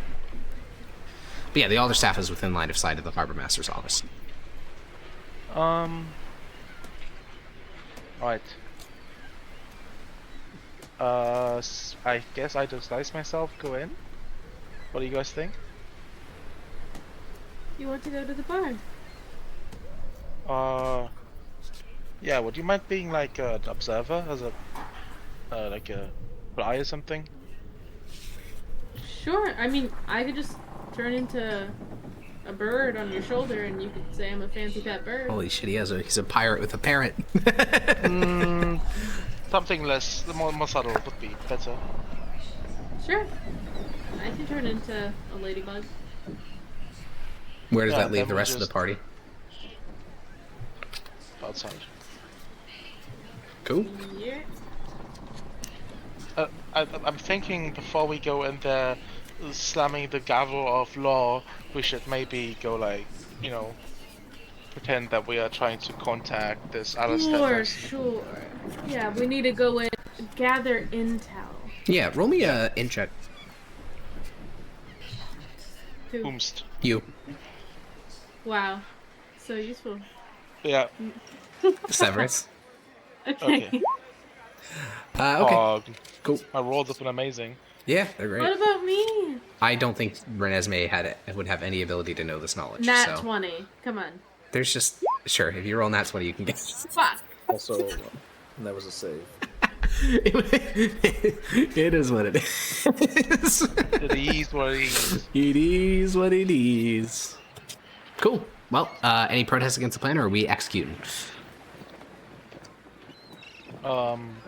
Okay, I'm gonna... we're doing it. What are you disguising yourself as? Well, first I'm gonna go into like some place where nobody sees me. Sure. Probably gonna like hand off some of my gear to the people. Okay. To like Maximus. Yeah. Sounds good. Keep only a light pointers on me. Okay. And then I'll disguise myself as somebody who is early 20s, late teens, human, dirty looking, dirty hair, like real poor vibe. That, yeah. But kind of lanky and a bit like he could maybe be a bit quicker. Yeah, a bit dexterous, perhaps. Yeah, somebody could fix with the classic pickpocket thing. Yeah. Renesmee, what about you? What are you turning into? Severus, do you want me to go in like, I have a pair of like fancy clothes. Want me to stumble in and you can pretend to pickpocket me? Like, I'll let you. No, Okay. that would be like. I think people might know about what Imperial Judges are currently in town look like, so that would Sure. be like. Yeah. I would just turn into a ladybug, something that people wouldn't want to swat away. Ladybug Nesme. Okay, sounds good. Maximus, Grania, Rixion. What are you guys doing? Obviously, you're not going inside the bar. Are you doing anything to pass the time, or are you just going to be sitting next to this harbor master's office while he like sweats bullets and wait? No, I'll suggest we leave the poor man alone, and go do something else.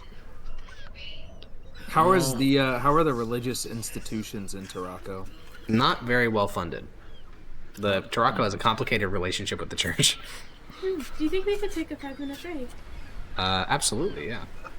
Woo! Okay. Alrighty, well, as Maximus, Grania, Father Rixion go to a different part of the city, and Severus and Nesme prepare to head into the bar, we're going to take a quick 5-minute break. We'll be right back. Welcome back. So, we're going to do Renesmee and Severus first, because other judges are just chilling. So, Severus, I would like you to roll me what is your spellcasting modifier? It's intelligence, right? Yeah. I'd like you to roll me a Shrimple intelligence check. Oh, no. No, yeah, intelligence check would work, right? Because it's your spellcasting? Yeah, intelligence check. Including proficiency? Yes, including proficiency, which it should...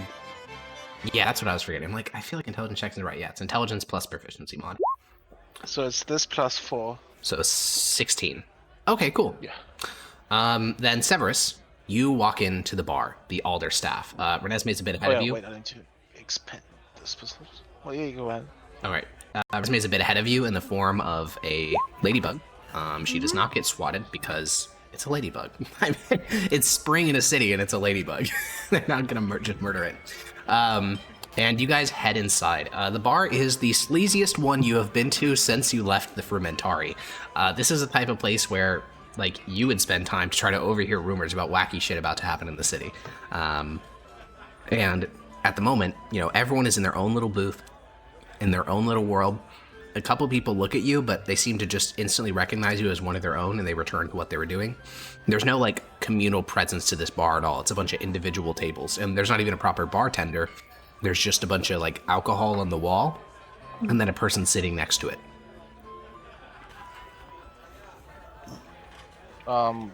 Is it full now? Is it full? No, I'd say it's Crowded? about, like, half capacity. Right. Let's walk up to the bar. Pull out like how much would a beer cost? Like a copper, 2? For what? Like a pint? Yeah, 2 copper. Yeah, I'll just put 2 copper. Yeah, you hand 2 copper to the guy who's just sitting next to the shelf of alcohol, and he reaches into a lower sort of cabinet and withdraws a large sort of keg, and he unspigots the tap, pours it out into a cup, hands it up to you.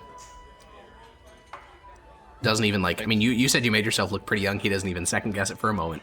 He just, here you go. Oh yeah, is there like a drinking age? I didn't even think of that. There is, yeah. It's supposed to be like 14 in most parts of the Empire, but it's not really heavily enforced. Yeah, I mean, I'm not looking that young. Also true, you're like 17, I think you said. How is that number decided? Late teens. Randomly, arbitrarily. Okay, arbitrarily. They flipped a d20. Yeah. They rolled a d20 for drinking age. Yep. It's a nat Sounds one. about right.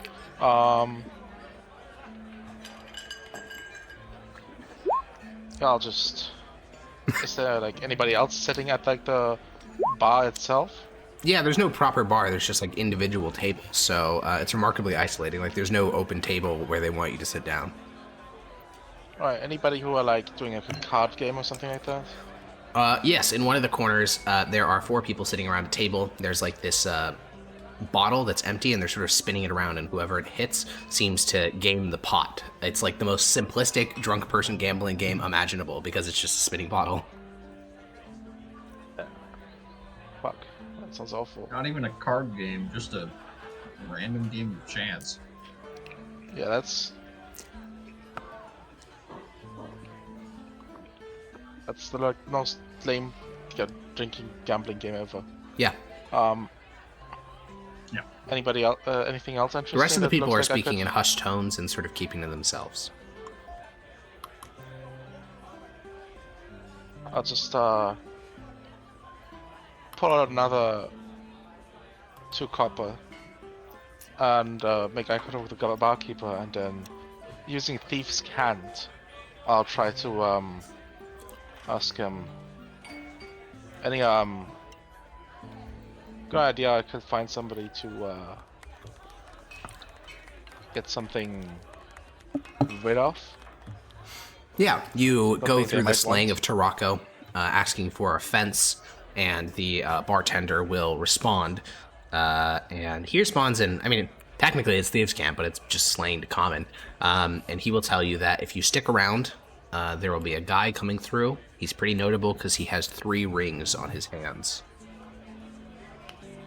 I'll ask him, is that Alistair? He seems to look at you a little bit weirdly, but nods. I'll tell him reassuringly. A friend of a friend told me he has good prices.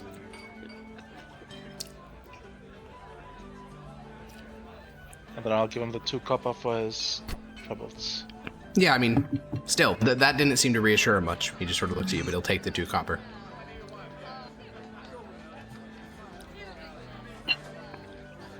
So now what? Later in the evening, like how much later?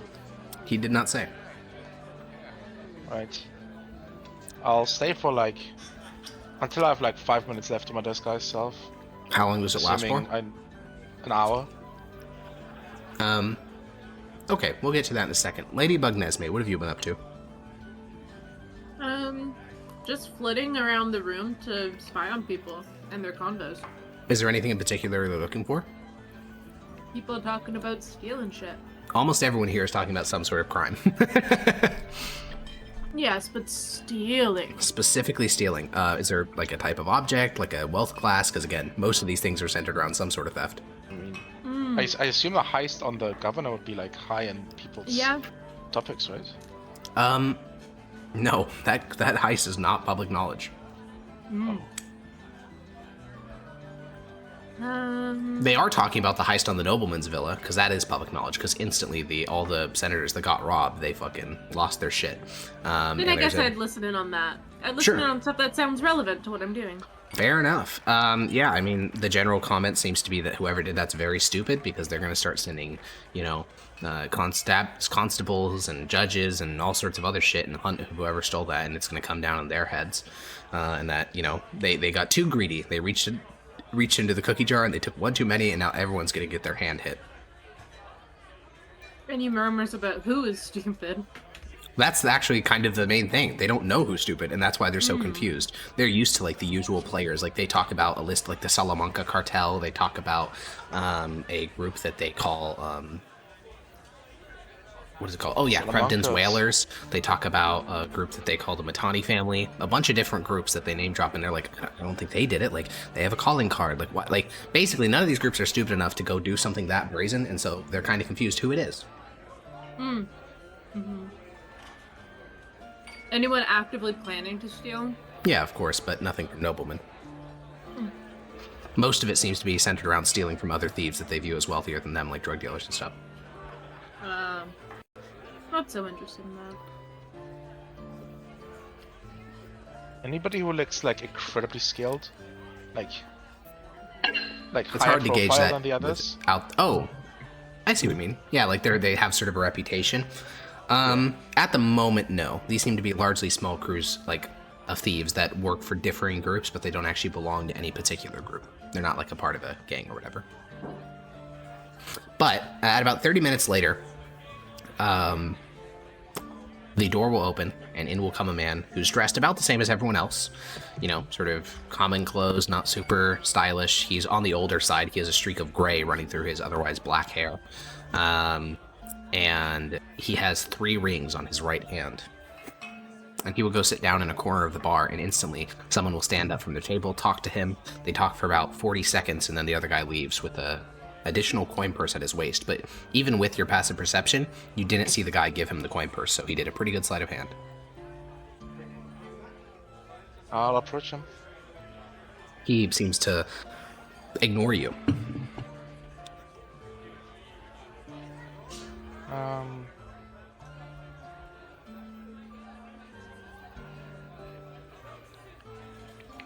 All we need to do is find this guy, right? This is he has the 3 rings, right? As far as you know, this is Alistair Tiber. Oh, I'll just ask him. Alistair? He doesn't look at you, but he says, "Yes, what do you want?" Stop making a fool of yourself. Sit down and whisper. He's sitting down with his, back to the room. Yeah. I'll pretend to walk past him to sit next to him, but as I stand right behind him, I'm gonna face him.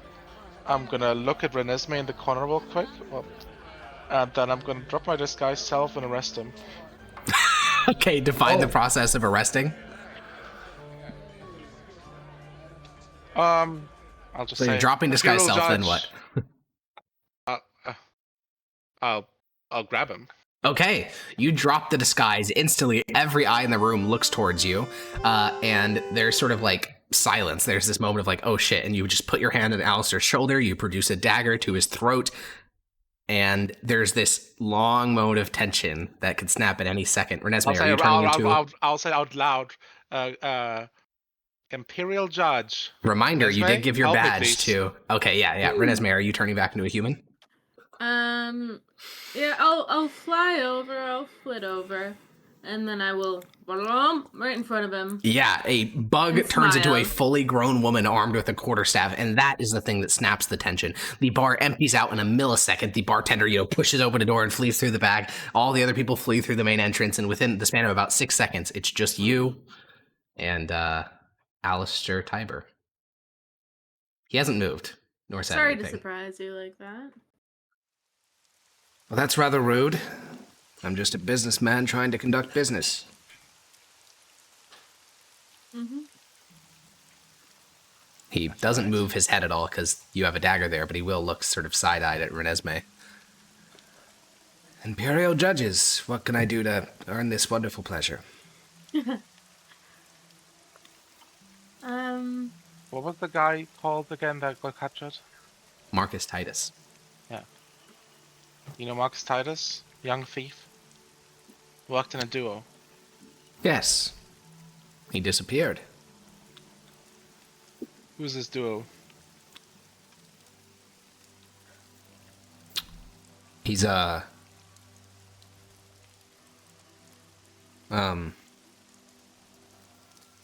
he's got that,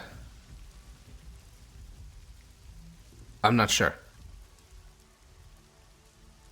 Have you seen him before? Of course. Hey, we're always stuck at the hip.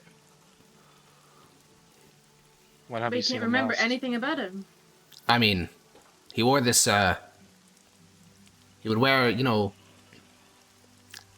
leather clothes, same as Marcus. I think people even that didn't know about it. I think they knew each other I think they were maybe not brothers, but, well, maybe brothers. I think don't know, if they were- memory's been wiped, you would have for sure known. I mean, I only met him a couple of times. His name? I don't know. Well, you would have known his name. Maybe. I don't recall him ever telling it to me. He was always in the back. I mean, I don't even recall his face. We're gonna have to take you with us. Wait, I'm telling you the truth. Oh, I believe you. It's just that, well, this isn't probably the best place to conduct questioning.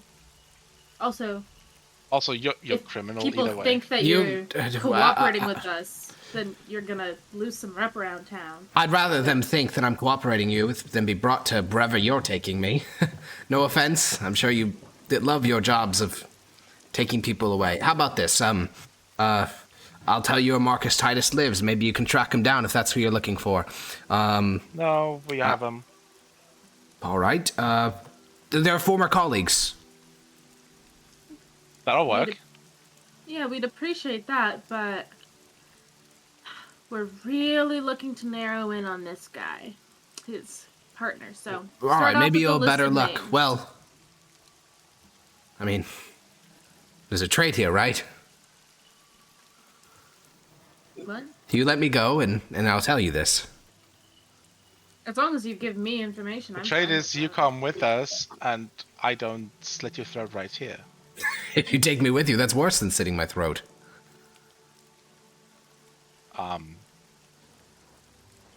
You know that we can make dead people speak, right? Yeah. I know what you do to living people as well. Don't think that your little business in those dungeons don't get around. I heard what happened in that roundup in Parla. Ravinium too. I don't think that there's any reason for us to ruin this guy's life, Severus. I think as long as he cooperates, gives us the answers that we need, we can let him go. I haven't seen him commit a crime. Have you?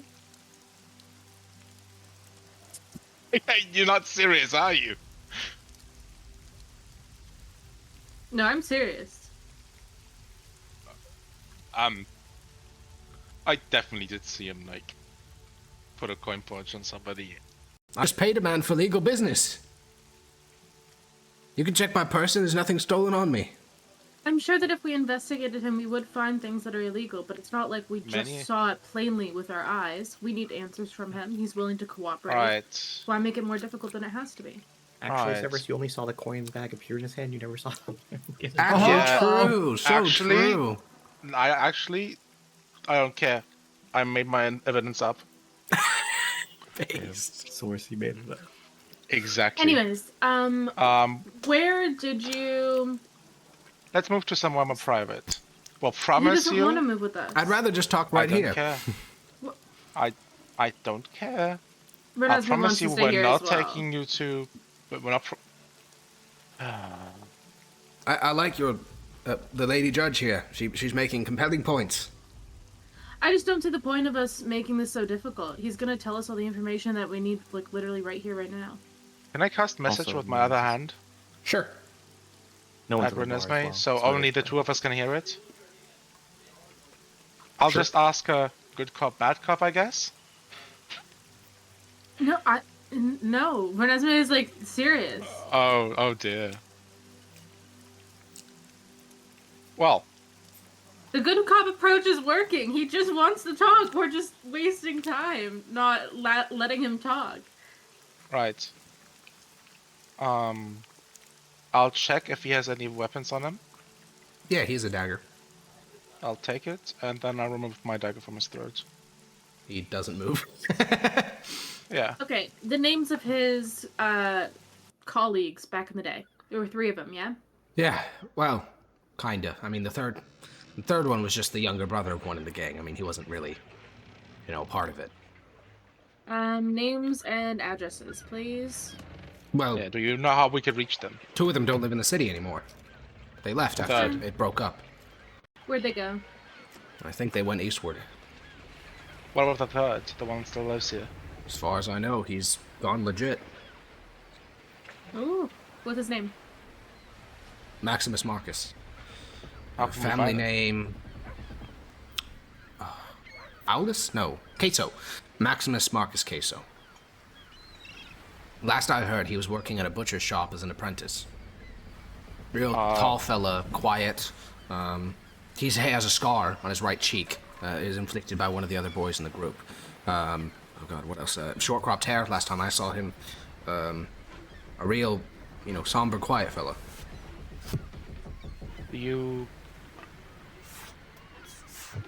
I understand that this is weird to you. Obviously, you understand that you should be able to remember this fella, and I understand that you also don't. I don't think you're trying to lie to us. There's not much point in lying to us. But you just can't remember this fella suddenly, huh? I mean, I remember Weird. parts about him. Like I said, I mean, I know he wore that leather. He wore some leather armor, just like his friend. They were always stuck at the hip, him and Marcus. I know they did work together for a very long time. You think- could you maybe think maybe you know his age? He's a brother, so maybe around the same age. I That mean, seem right? based on his build, I know he was a grown adult man. He wasn't old either, I don't think. I think he was, Was he tall or small? I don't know. Don't think of his face. Just think of his arms, his legs. He was taller than Marcus, at least. Okay. Um, Did he have if you- dark hair on his arms or light hair? On his arms. It was black. Black. His hands. Did he have all of his fingers? I think he did. Yeah. Any scars? On his hands. On his body and his... He closes his eyes and tries to think. He'd wear gloves. I never saw his hands. Sometimes I'd see that, his lower forearm. That's how I know what it looked like. It's easier when I don't think about his face. Yes, I do suspect that he casts some sort of magic on himself that makes it difficult. He's a to remember both his spellcaster. face. Well, I didn't know anything about that. No aiding and abetting charge for me. Oh, no. Jesus, don't worry no. about that. I don't think he's much of a spellcaster. Perhaps he went He somewhere. just happened to someone cast stumble into something that can make him one. He had this bandolier. Like, the strap across the chest. Sometimes he put dinners in it. Most of the time not, though. I don't even know if he could actually use it. You ever seen him fight or anything like that? No.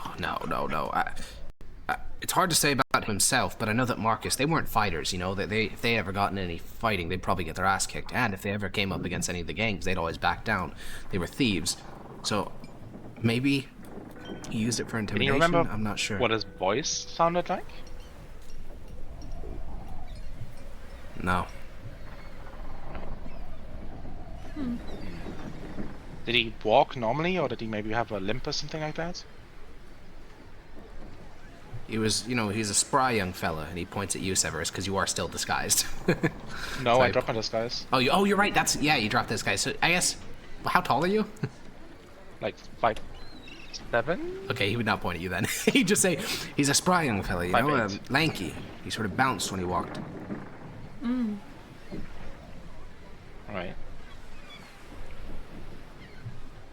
Can you think Any of anything sort of- else, neck down, that would have made him...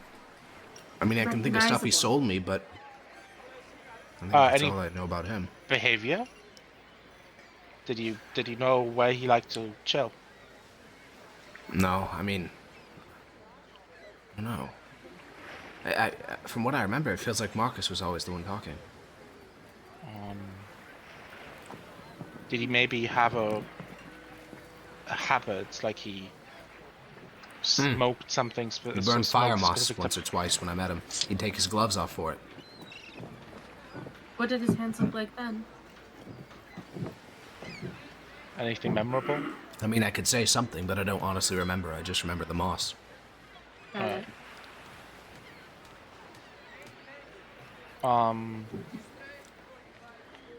Yeah, did he do anything special, like any I remember the habits, types of like- stuff he sold me. I still got some of them on me. It's just like, it's petty shit. It's stuff he stole from fire moss dealers, things he took from the estates of low-ranking senators, people who wouldn't really complain. Nothing too crazy. Did you ever, Um, with Marcus at least, feel that they had like a resentment for people who, like, quote-unquote... Oh yeah, looked down on Marcus had a them? really big chip on his shoulder. Was always ranting and raving about how they'd been kept down. any people other than the governor he talked about? Oh yeah, they seem to have this strange fixation on the opera house. Well, at least Marcus did. I don't remember. Whatever. Yeah. it's And called. maybe said- something particular in the opera house, or just the opera house in general? I think. I can't remember whether it was Marcus or him, but one of them called it a symbol.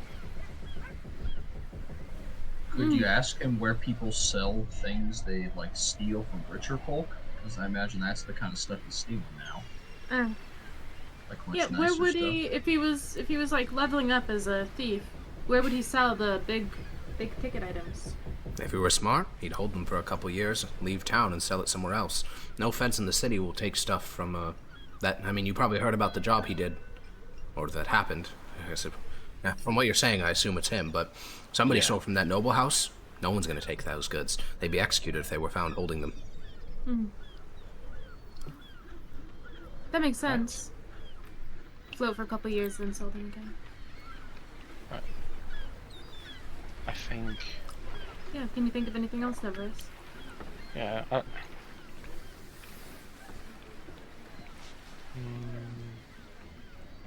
Did he wear any jewelry? Bracelet, maybe. I feel like there was something around his neck, but I can't recall it. Right. We're going to take you. Oh yeah, what was his skin color actually? Oh. Was he just, I think he was just, olive, like you or I. Right. Just in case. That's it, I think. I'm very pleased with your cooperation, and as such, I'm willing to do you a favor. When we leave this bar, I can pretend that you were being an asshole to us and not complying to save face. I'd appreciate that very much. Yeah, if in future we need more information, which I doubt that we will, but we'd appreciate friendliness on your part as well.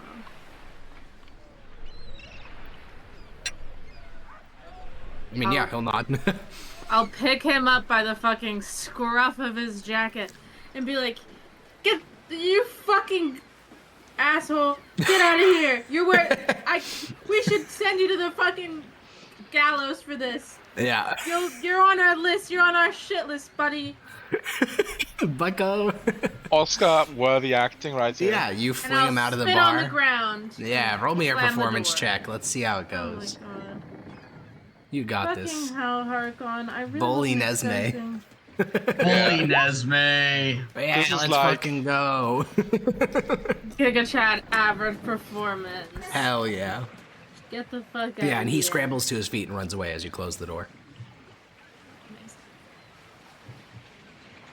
Cool. You let him get Holy away. Nesme. That Hey, guy's I'm helping probably- him. But why? Because he's Guy's an a criminal. informant. He's scum.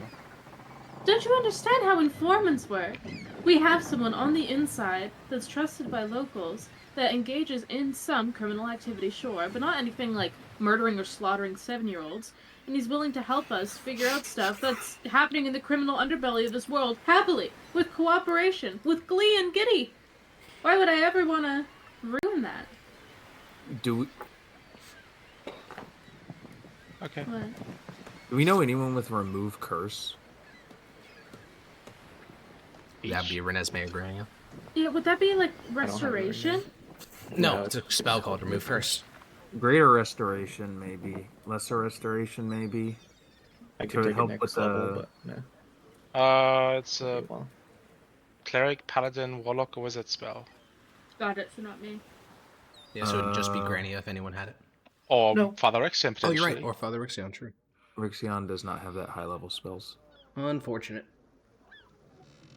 Isn't it just third It's level? multi-class. And... But I'm sure, since we have contacts in the Department of Faith, we could get somebody. Yeah. That is true. Yeah, Like we'd a, or have like a to- stroll at least. You'd have to bring this guy in. Or would it work on a corpse? Would that help old corpse boy remember? I don't know we if this keep even the is a curse. curse.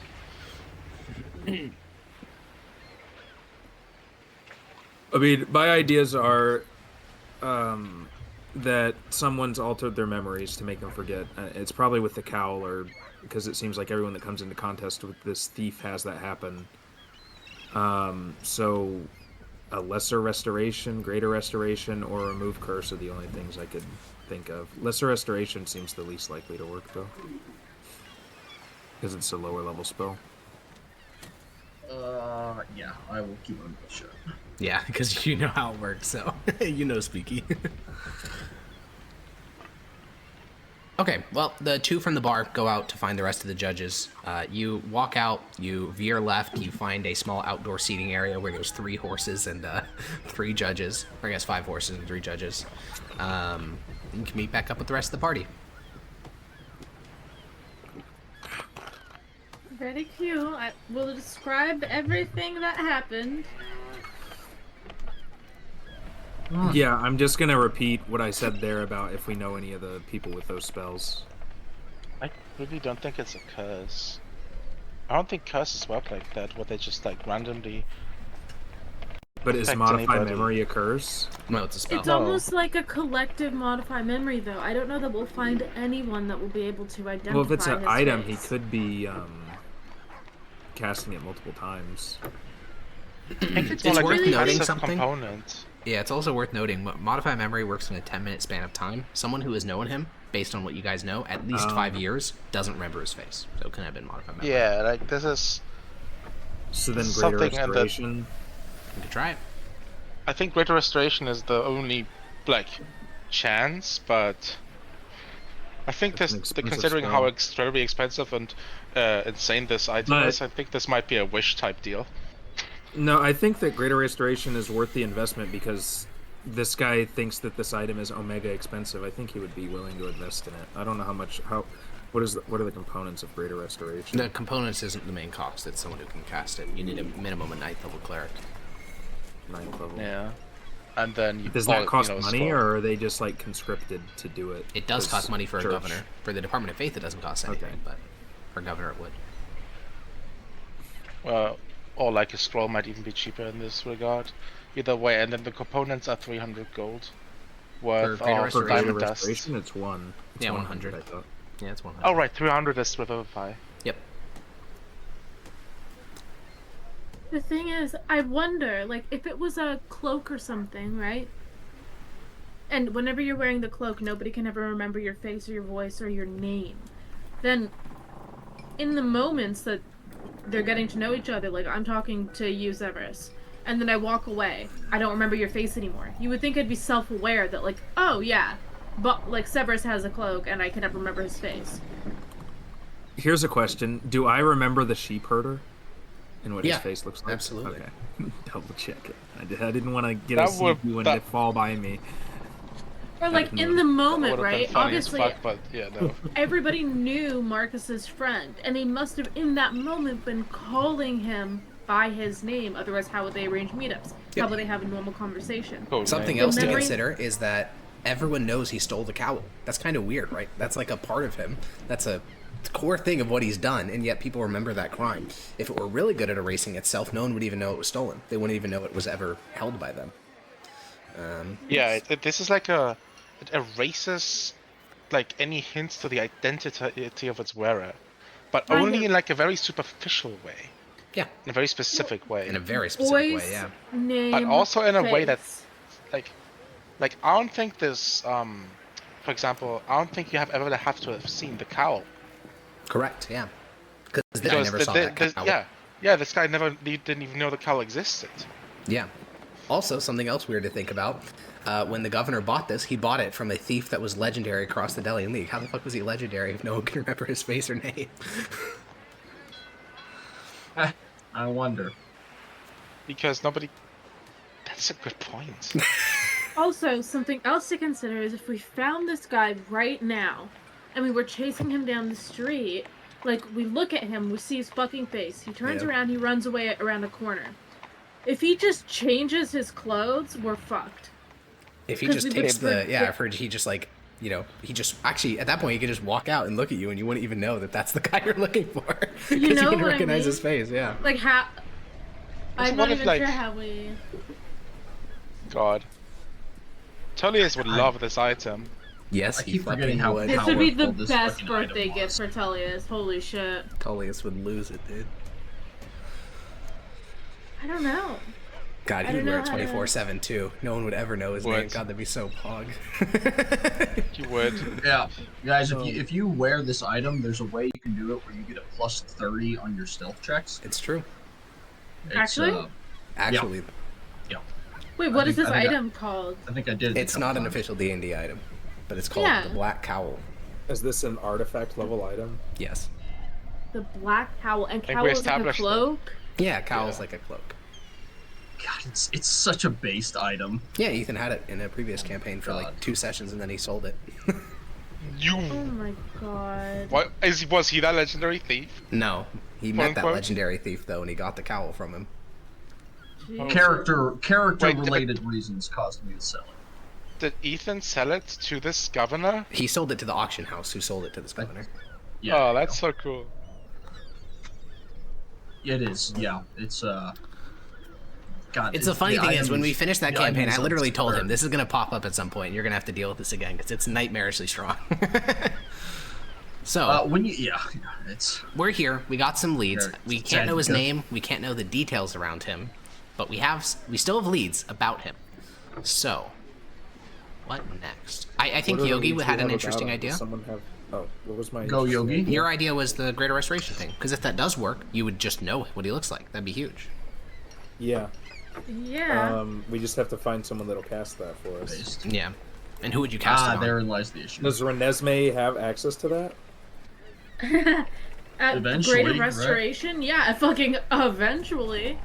Wait, I don't know what level spell Greater It's Restoration. Are you fifth 9th level Fifth. already? We are 9th level. That means you have 5th level spells. True. Oh yeah, That's you would have that spell if Oh, you yeah. prepared, I think. Yeah, I would. So wait a week. So all and we then need you is buy the it? material. Wait a week. True. Based, wait a week! Hey, a week is cheaper than like however much it needs to get a cleric in here. That is very But- true. Does guess the we could Greater just find this Restoration guy even again. like? Let's say it works, and he tells us this guy's name, exactly what he looks like. We will instantly like forget it, won't we? Or would we Greater That's the Restoration real, each yeah. other then? I mean, yeah, that's the Right. real question. Yeah. Yeah, Can you the even thing is read that we that have to information? figure. We'd have to write it down. Maybe The even deeper as question a is, text. has he been saying the name the whole time and it's just fully fucking gone from your memory? Ooh. Who knows? Maybe he This, described him. Who knows? Is this a false Hydra situation? Who knows? So we should be recorded. Would we think we should be writing everything down, and maybe that helps? Have we gone to this guy's house and see if he's written anything down? What guy's house? I'm sure the dead guy. I'm sure that No. they've already What guy? searched through everything. They haven't. You know where he lives, but you. But the governors hasn't gone in there yet. Well, they did go there. They took his whole Oh. family captive. Right. I think we go to the butcher apprentice dude. Yeah. Yeah, Yeah, our good we old can try. friend. What's his name? Maximus. Maximus. Maximus Marcus Queso. Yeah. Yes, Conquist. So we're I going mean, there. also, if we do get desperate, we're pretty sure Tullius is in town. That is true. If Tullius knew this But that would item was in alter question, the. ooh. That would He alter would the make sure quest it's quite a never bit, yeah. recovered. He would make sure that he gets it But maybe if actually we that's ever the point. recover it. Whatever you guys want to do. But I'm sure he has the resources to get us whatever we would need, because he would probably be pretty interested. But Rixion... Also, even if he does want it, I feel like Doesn't he has care. the power to sweep the person that we're working for under the rug. To, like, The make them governor like- is not, that's not governor? pretty kill them, not kill them. Oh, but, okay. like, work I don't something know. out to where he would keep the stuff. Oh, yeah, make a deal with him. Yeah, that's true. Yeah, he's not strong enough that he can just like sideline a Like, governor. not a governor. Yeah, but he could definitely make a deal for it or something. Well, we had the idea of the butcher. We had the idea of going down the Greater Restoration route, paying someone to do it. What do you want to do? Or waiting a week for Could we- Renesmee to do it. Yeah, Yeah, could we start But a we don't long have the rest diamond and go dust. to speak to the butcher at the same time? yeah. As long as no combat happens, we can start a long rest. Yeah. Okay. Sounds good. Do we have the components? Do we have 100 gold that we could buy? No, we diamond would dust have with? to find diamond dust. Okay, well we've got the gold, so we can just buy it probably. Stop. No, we're not paying a copper of this shit. If we need Okay. materials to do this, we're asking the governor. Okay. He can give us True. the 100 gold worth of diamonds. He's It's like so pocket. It's like rich. change for him. He's very But we rich. need a million of those. Yeah, we He need probably wipes 10 his ass diamonds. with diamonds.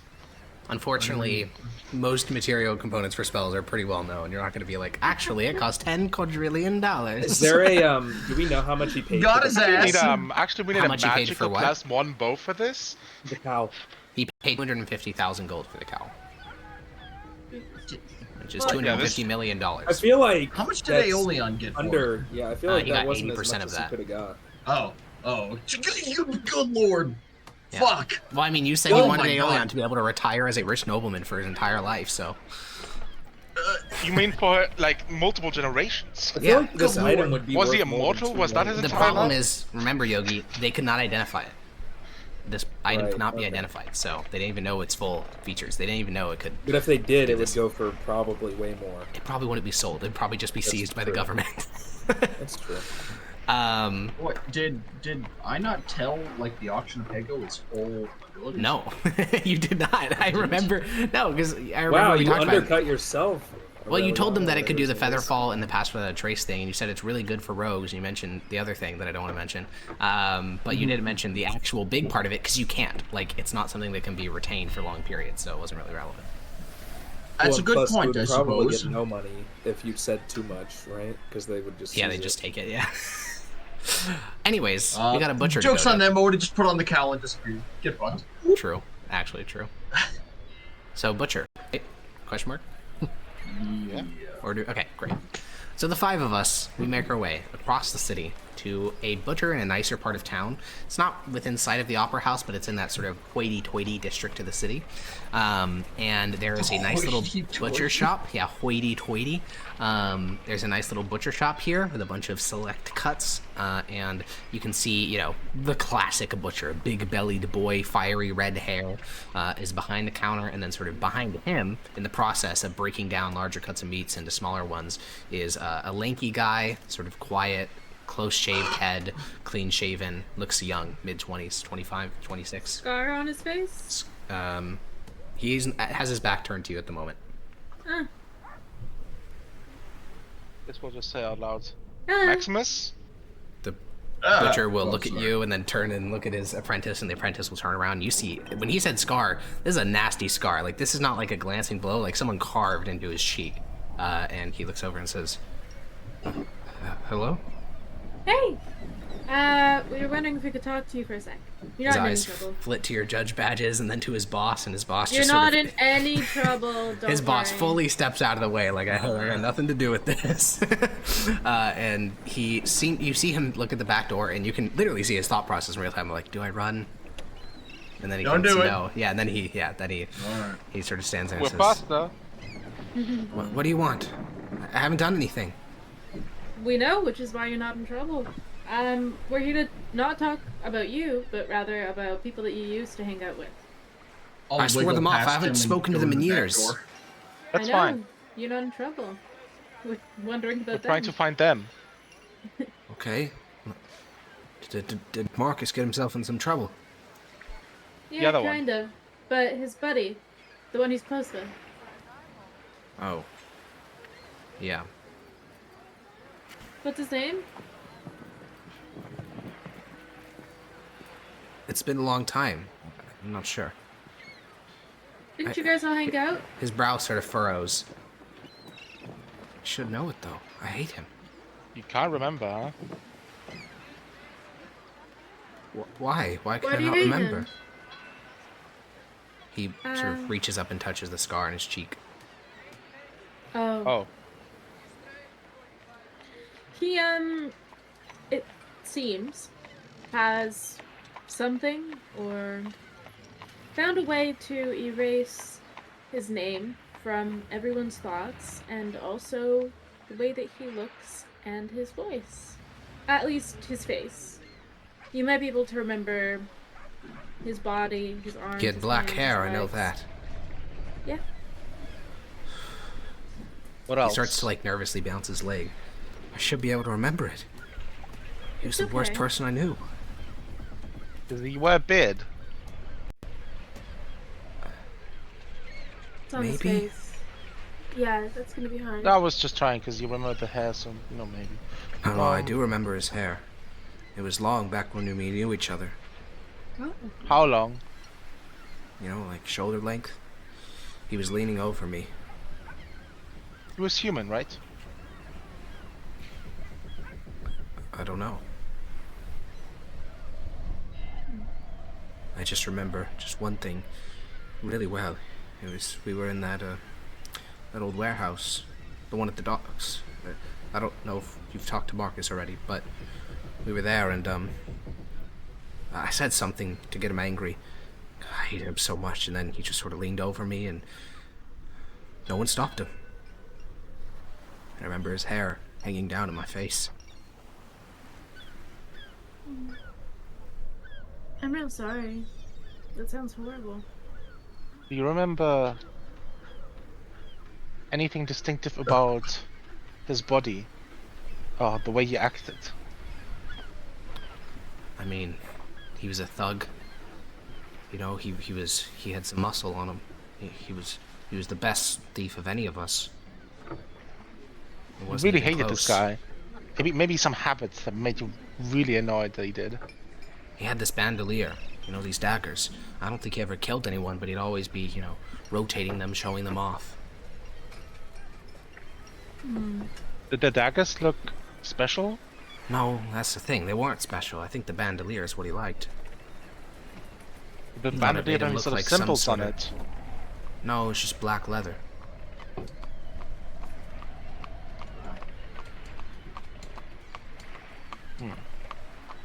Nothing distinctive about the bandolier at all.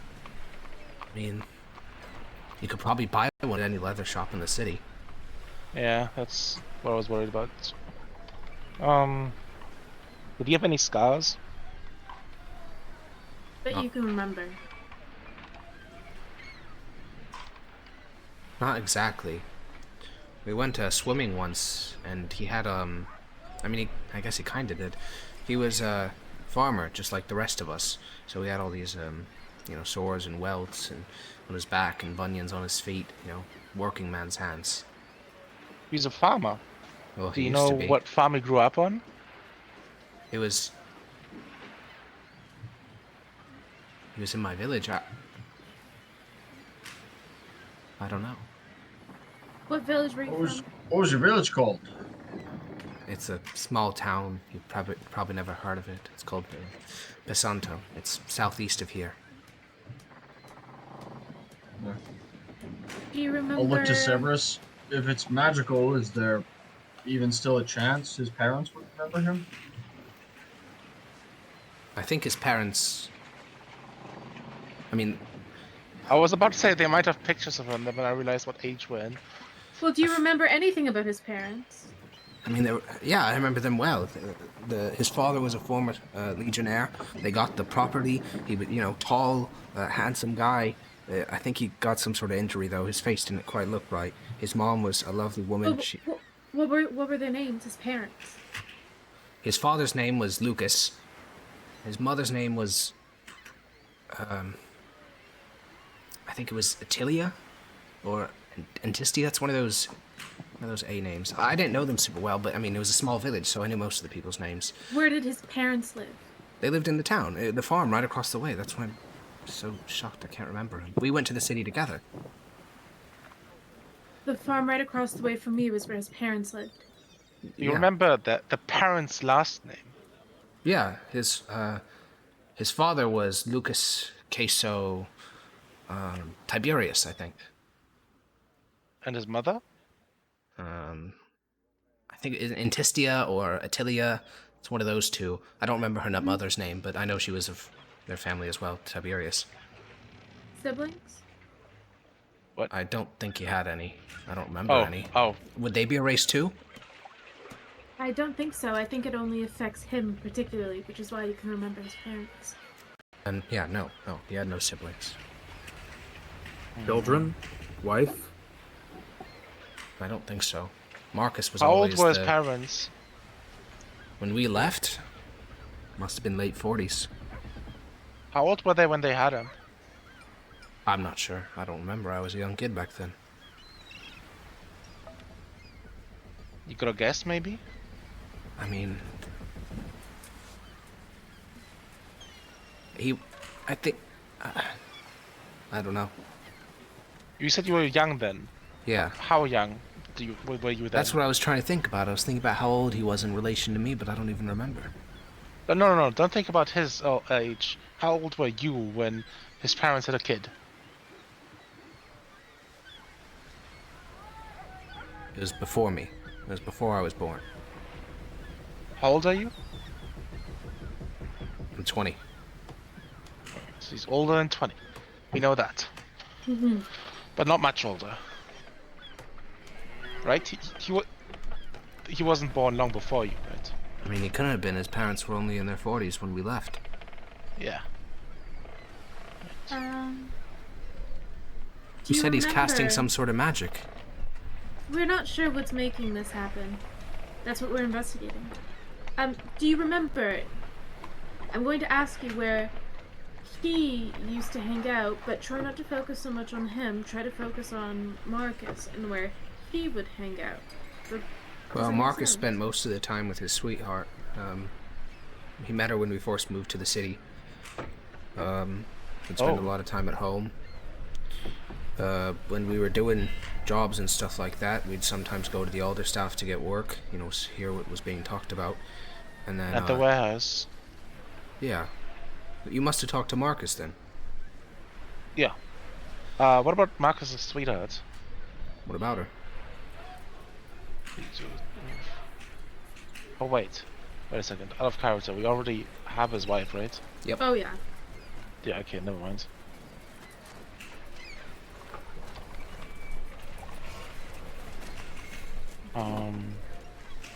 If we had a way to remove whatever is causing that block in your mind from remembering him, if there was a way to lift that for you, would you be willing to help describe him and what you remember? I mean, of course, he's a damn monster. And we'd be bringing him to justice with your information. Sure. I'm trying to remember. Well, I know how to cast a spell that will be able to restore any afflictions that are affecting you, which would hopefully, the intention is to remove that block in your brain from remembering him. I could try something. It may also remove the scar, unless maybe I focus on it not removing the scar. Or are you some sort of cleric? Your eyes don't glow. No, but I wield magic. But would you like me to keep the scar, or would you like it removed? Just take it if you can. Okay. Damn,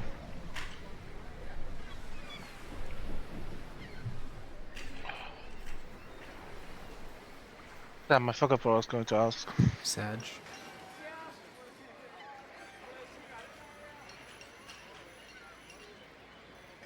A real conundrum, as they say in the business. Do they say Actually, that yes, in I the now business? remember. I could try to identify him to see if there's any magical effects on him, or like detect magic. Sure. While he's focusing on trying to remember this person, because that's when the effect would be like strongest. Most perceivable. But at the same time, if the item can't be identified, I'd assume its effects maybe can't either. But I think it's worth a try. Probably Right? not. Yeah, just try it. Why not? Alright. This is gonna be weird, because you're not gonna be able to remember, but I want you to try to think of Marcus's friend. Alright. Just remember anything you can about him. I know you won't be able to, but I'm gonna try to feel the magic that's affecting you to find out more about it. Okay. Don't worry, it won't hurt. Yeah. And then He stands very still, because he's never had a spell cast on him before. And he will begin to try to think about it, to restrain his brow. And you identify him, and he has no magic effect on him. Right. Well, yeah, nothing. Oh, was worth a shot, I guess. I mean, it probably won't do absolutely anything. We could attempt to dispel magic, just in case it's hiding its magical signature. Wasn't able to be identified. Don't you have to be able to target the effect to do that? Correct. No, I believe you can also target a Ah. creature.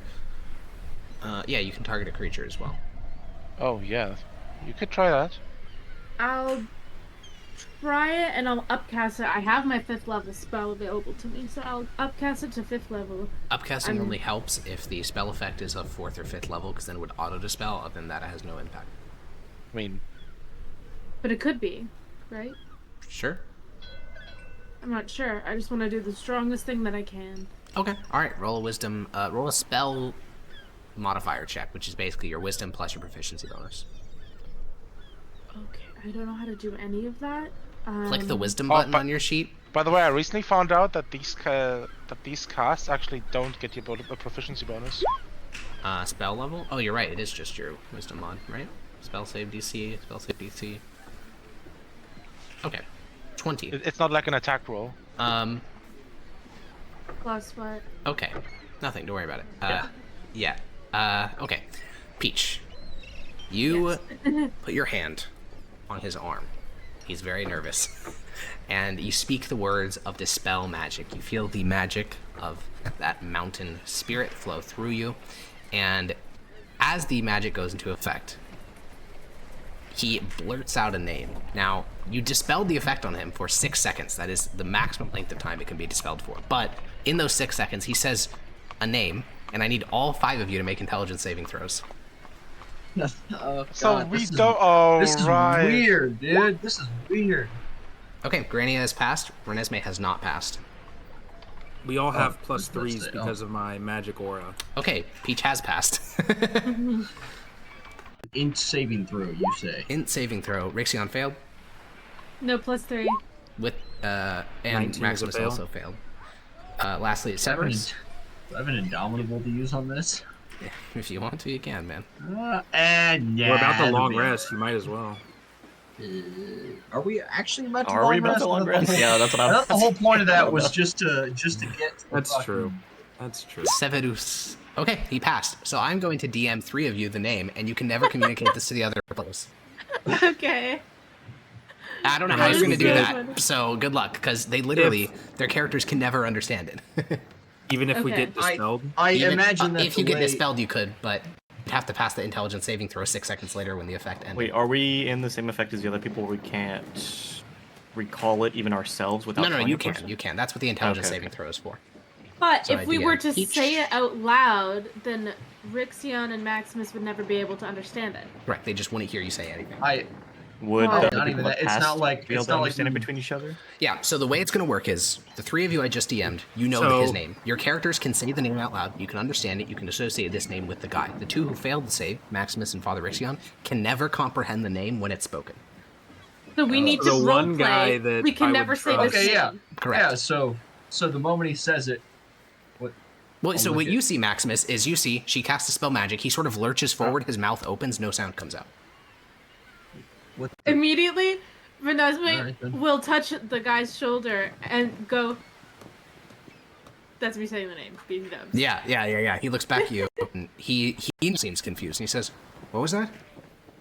What? Didn't you hear me? What? No? What'd you just do to me? said- I felt, We said all of them. What? I look around. I go. I'll look at. Does someone? I'll look around. Does someone else look as confused as I am? probably If Grania Rixion. signs it, what happens? Same thing. What's happened? Her hands blur into gang signs. Well, but I can see what Granny is signing. Is Shut up, Correct, you yes. gang. Yeah. Okay. I rub my eyes. I look at Rixion. Am I having a stroke? I is don't know this what's it? going on. Almighty, write it I down. await you. All right, Grania? hold on. Is there no Oh, reason that we can't do I just do the die? exact same thing on one of us and then just keep doing that till one path? You'd have to dispel magic, and that is a limited spell slot thing. Okay. I guess I'm not. And And then also, it's you'd a have to pass the save DC. of- Yeah. Yeah, it's a save of 20 at least. Yeah. Or So the person who it's 21. cast on has to pass, and then everyone who hears it has to pass an intelligence saving throw. So there's 2 separate checks related to Okay. Okay. it. So 3 of you know it now. So congrats to you. Thanks. You I'm just have to assuming get that- Rixion and Maximus to trust you enough to. Yeah, just I'll do look whatever at. you I'll say. look at. Yeah, the 2 Nesme. least trustworthy. Say a I'm word. saying his name. Hello. Test. Yeah, I can hear you. Yeah, her lips just like blur. Yeah. You just don't hear anything. I think What the the- effect I'm is, going to is say not it affecting in you. 1, 2, 3. Nah. I don't get it, but maybe you are immune to the spell now. The effect. Well, I'm Is that the- saying it. I I'll look know at it. I Rixion. can. Yeah, Is- I can Someone hear her give me say a it. pen. Someone give me I- a pen. I Is look that the over at effect? Maximus. I don't hear anything. I know. All I hear is her going. Severus, Grania. Do you I heard hear her me? say it. his name is, and then Wait, Nothing. Father Rixion. Father, you understand sign language, right? Yeah, of course you do. No. Get Granny to No, just he sign. don't. You guys I are the don't only 2 that understand don't. it. Oh. Does someone have a pen? The butcher hands you a parchment. He's like, he doesn't know what's happening, so you just do parchment and a pen and back. Thank you, and I will write down the letters. Yeah, you're looking at a blank page, Maximus. Does he see my pen It's go gotta down? be the effect. You didn't write anything. I draw a squiggly line. He sees the squiggly line.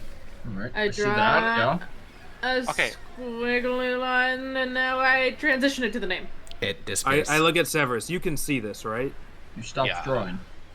You can see the name? Yeah. Granny is going to snatch the paper out of Renesmee's hand and just write the first letter. What happens? That would be disappeared as well. Oh, okay. It's the intent of transmitting the information. That's all that matters, yeah. But what if I'm... Okay. You can try to game it, but I'm just going to tell you now, this is a magical effect. There's quite literally no way you will ever transmit this into Maximus's head. He is incapable of learning this information. Maximus is going to...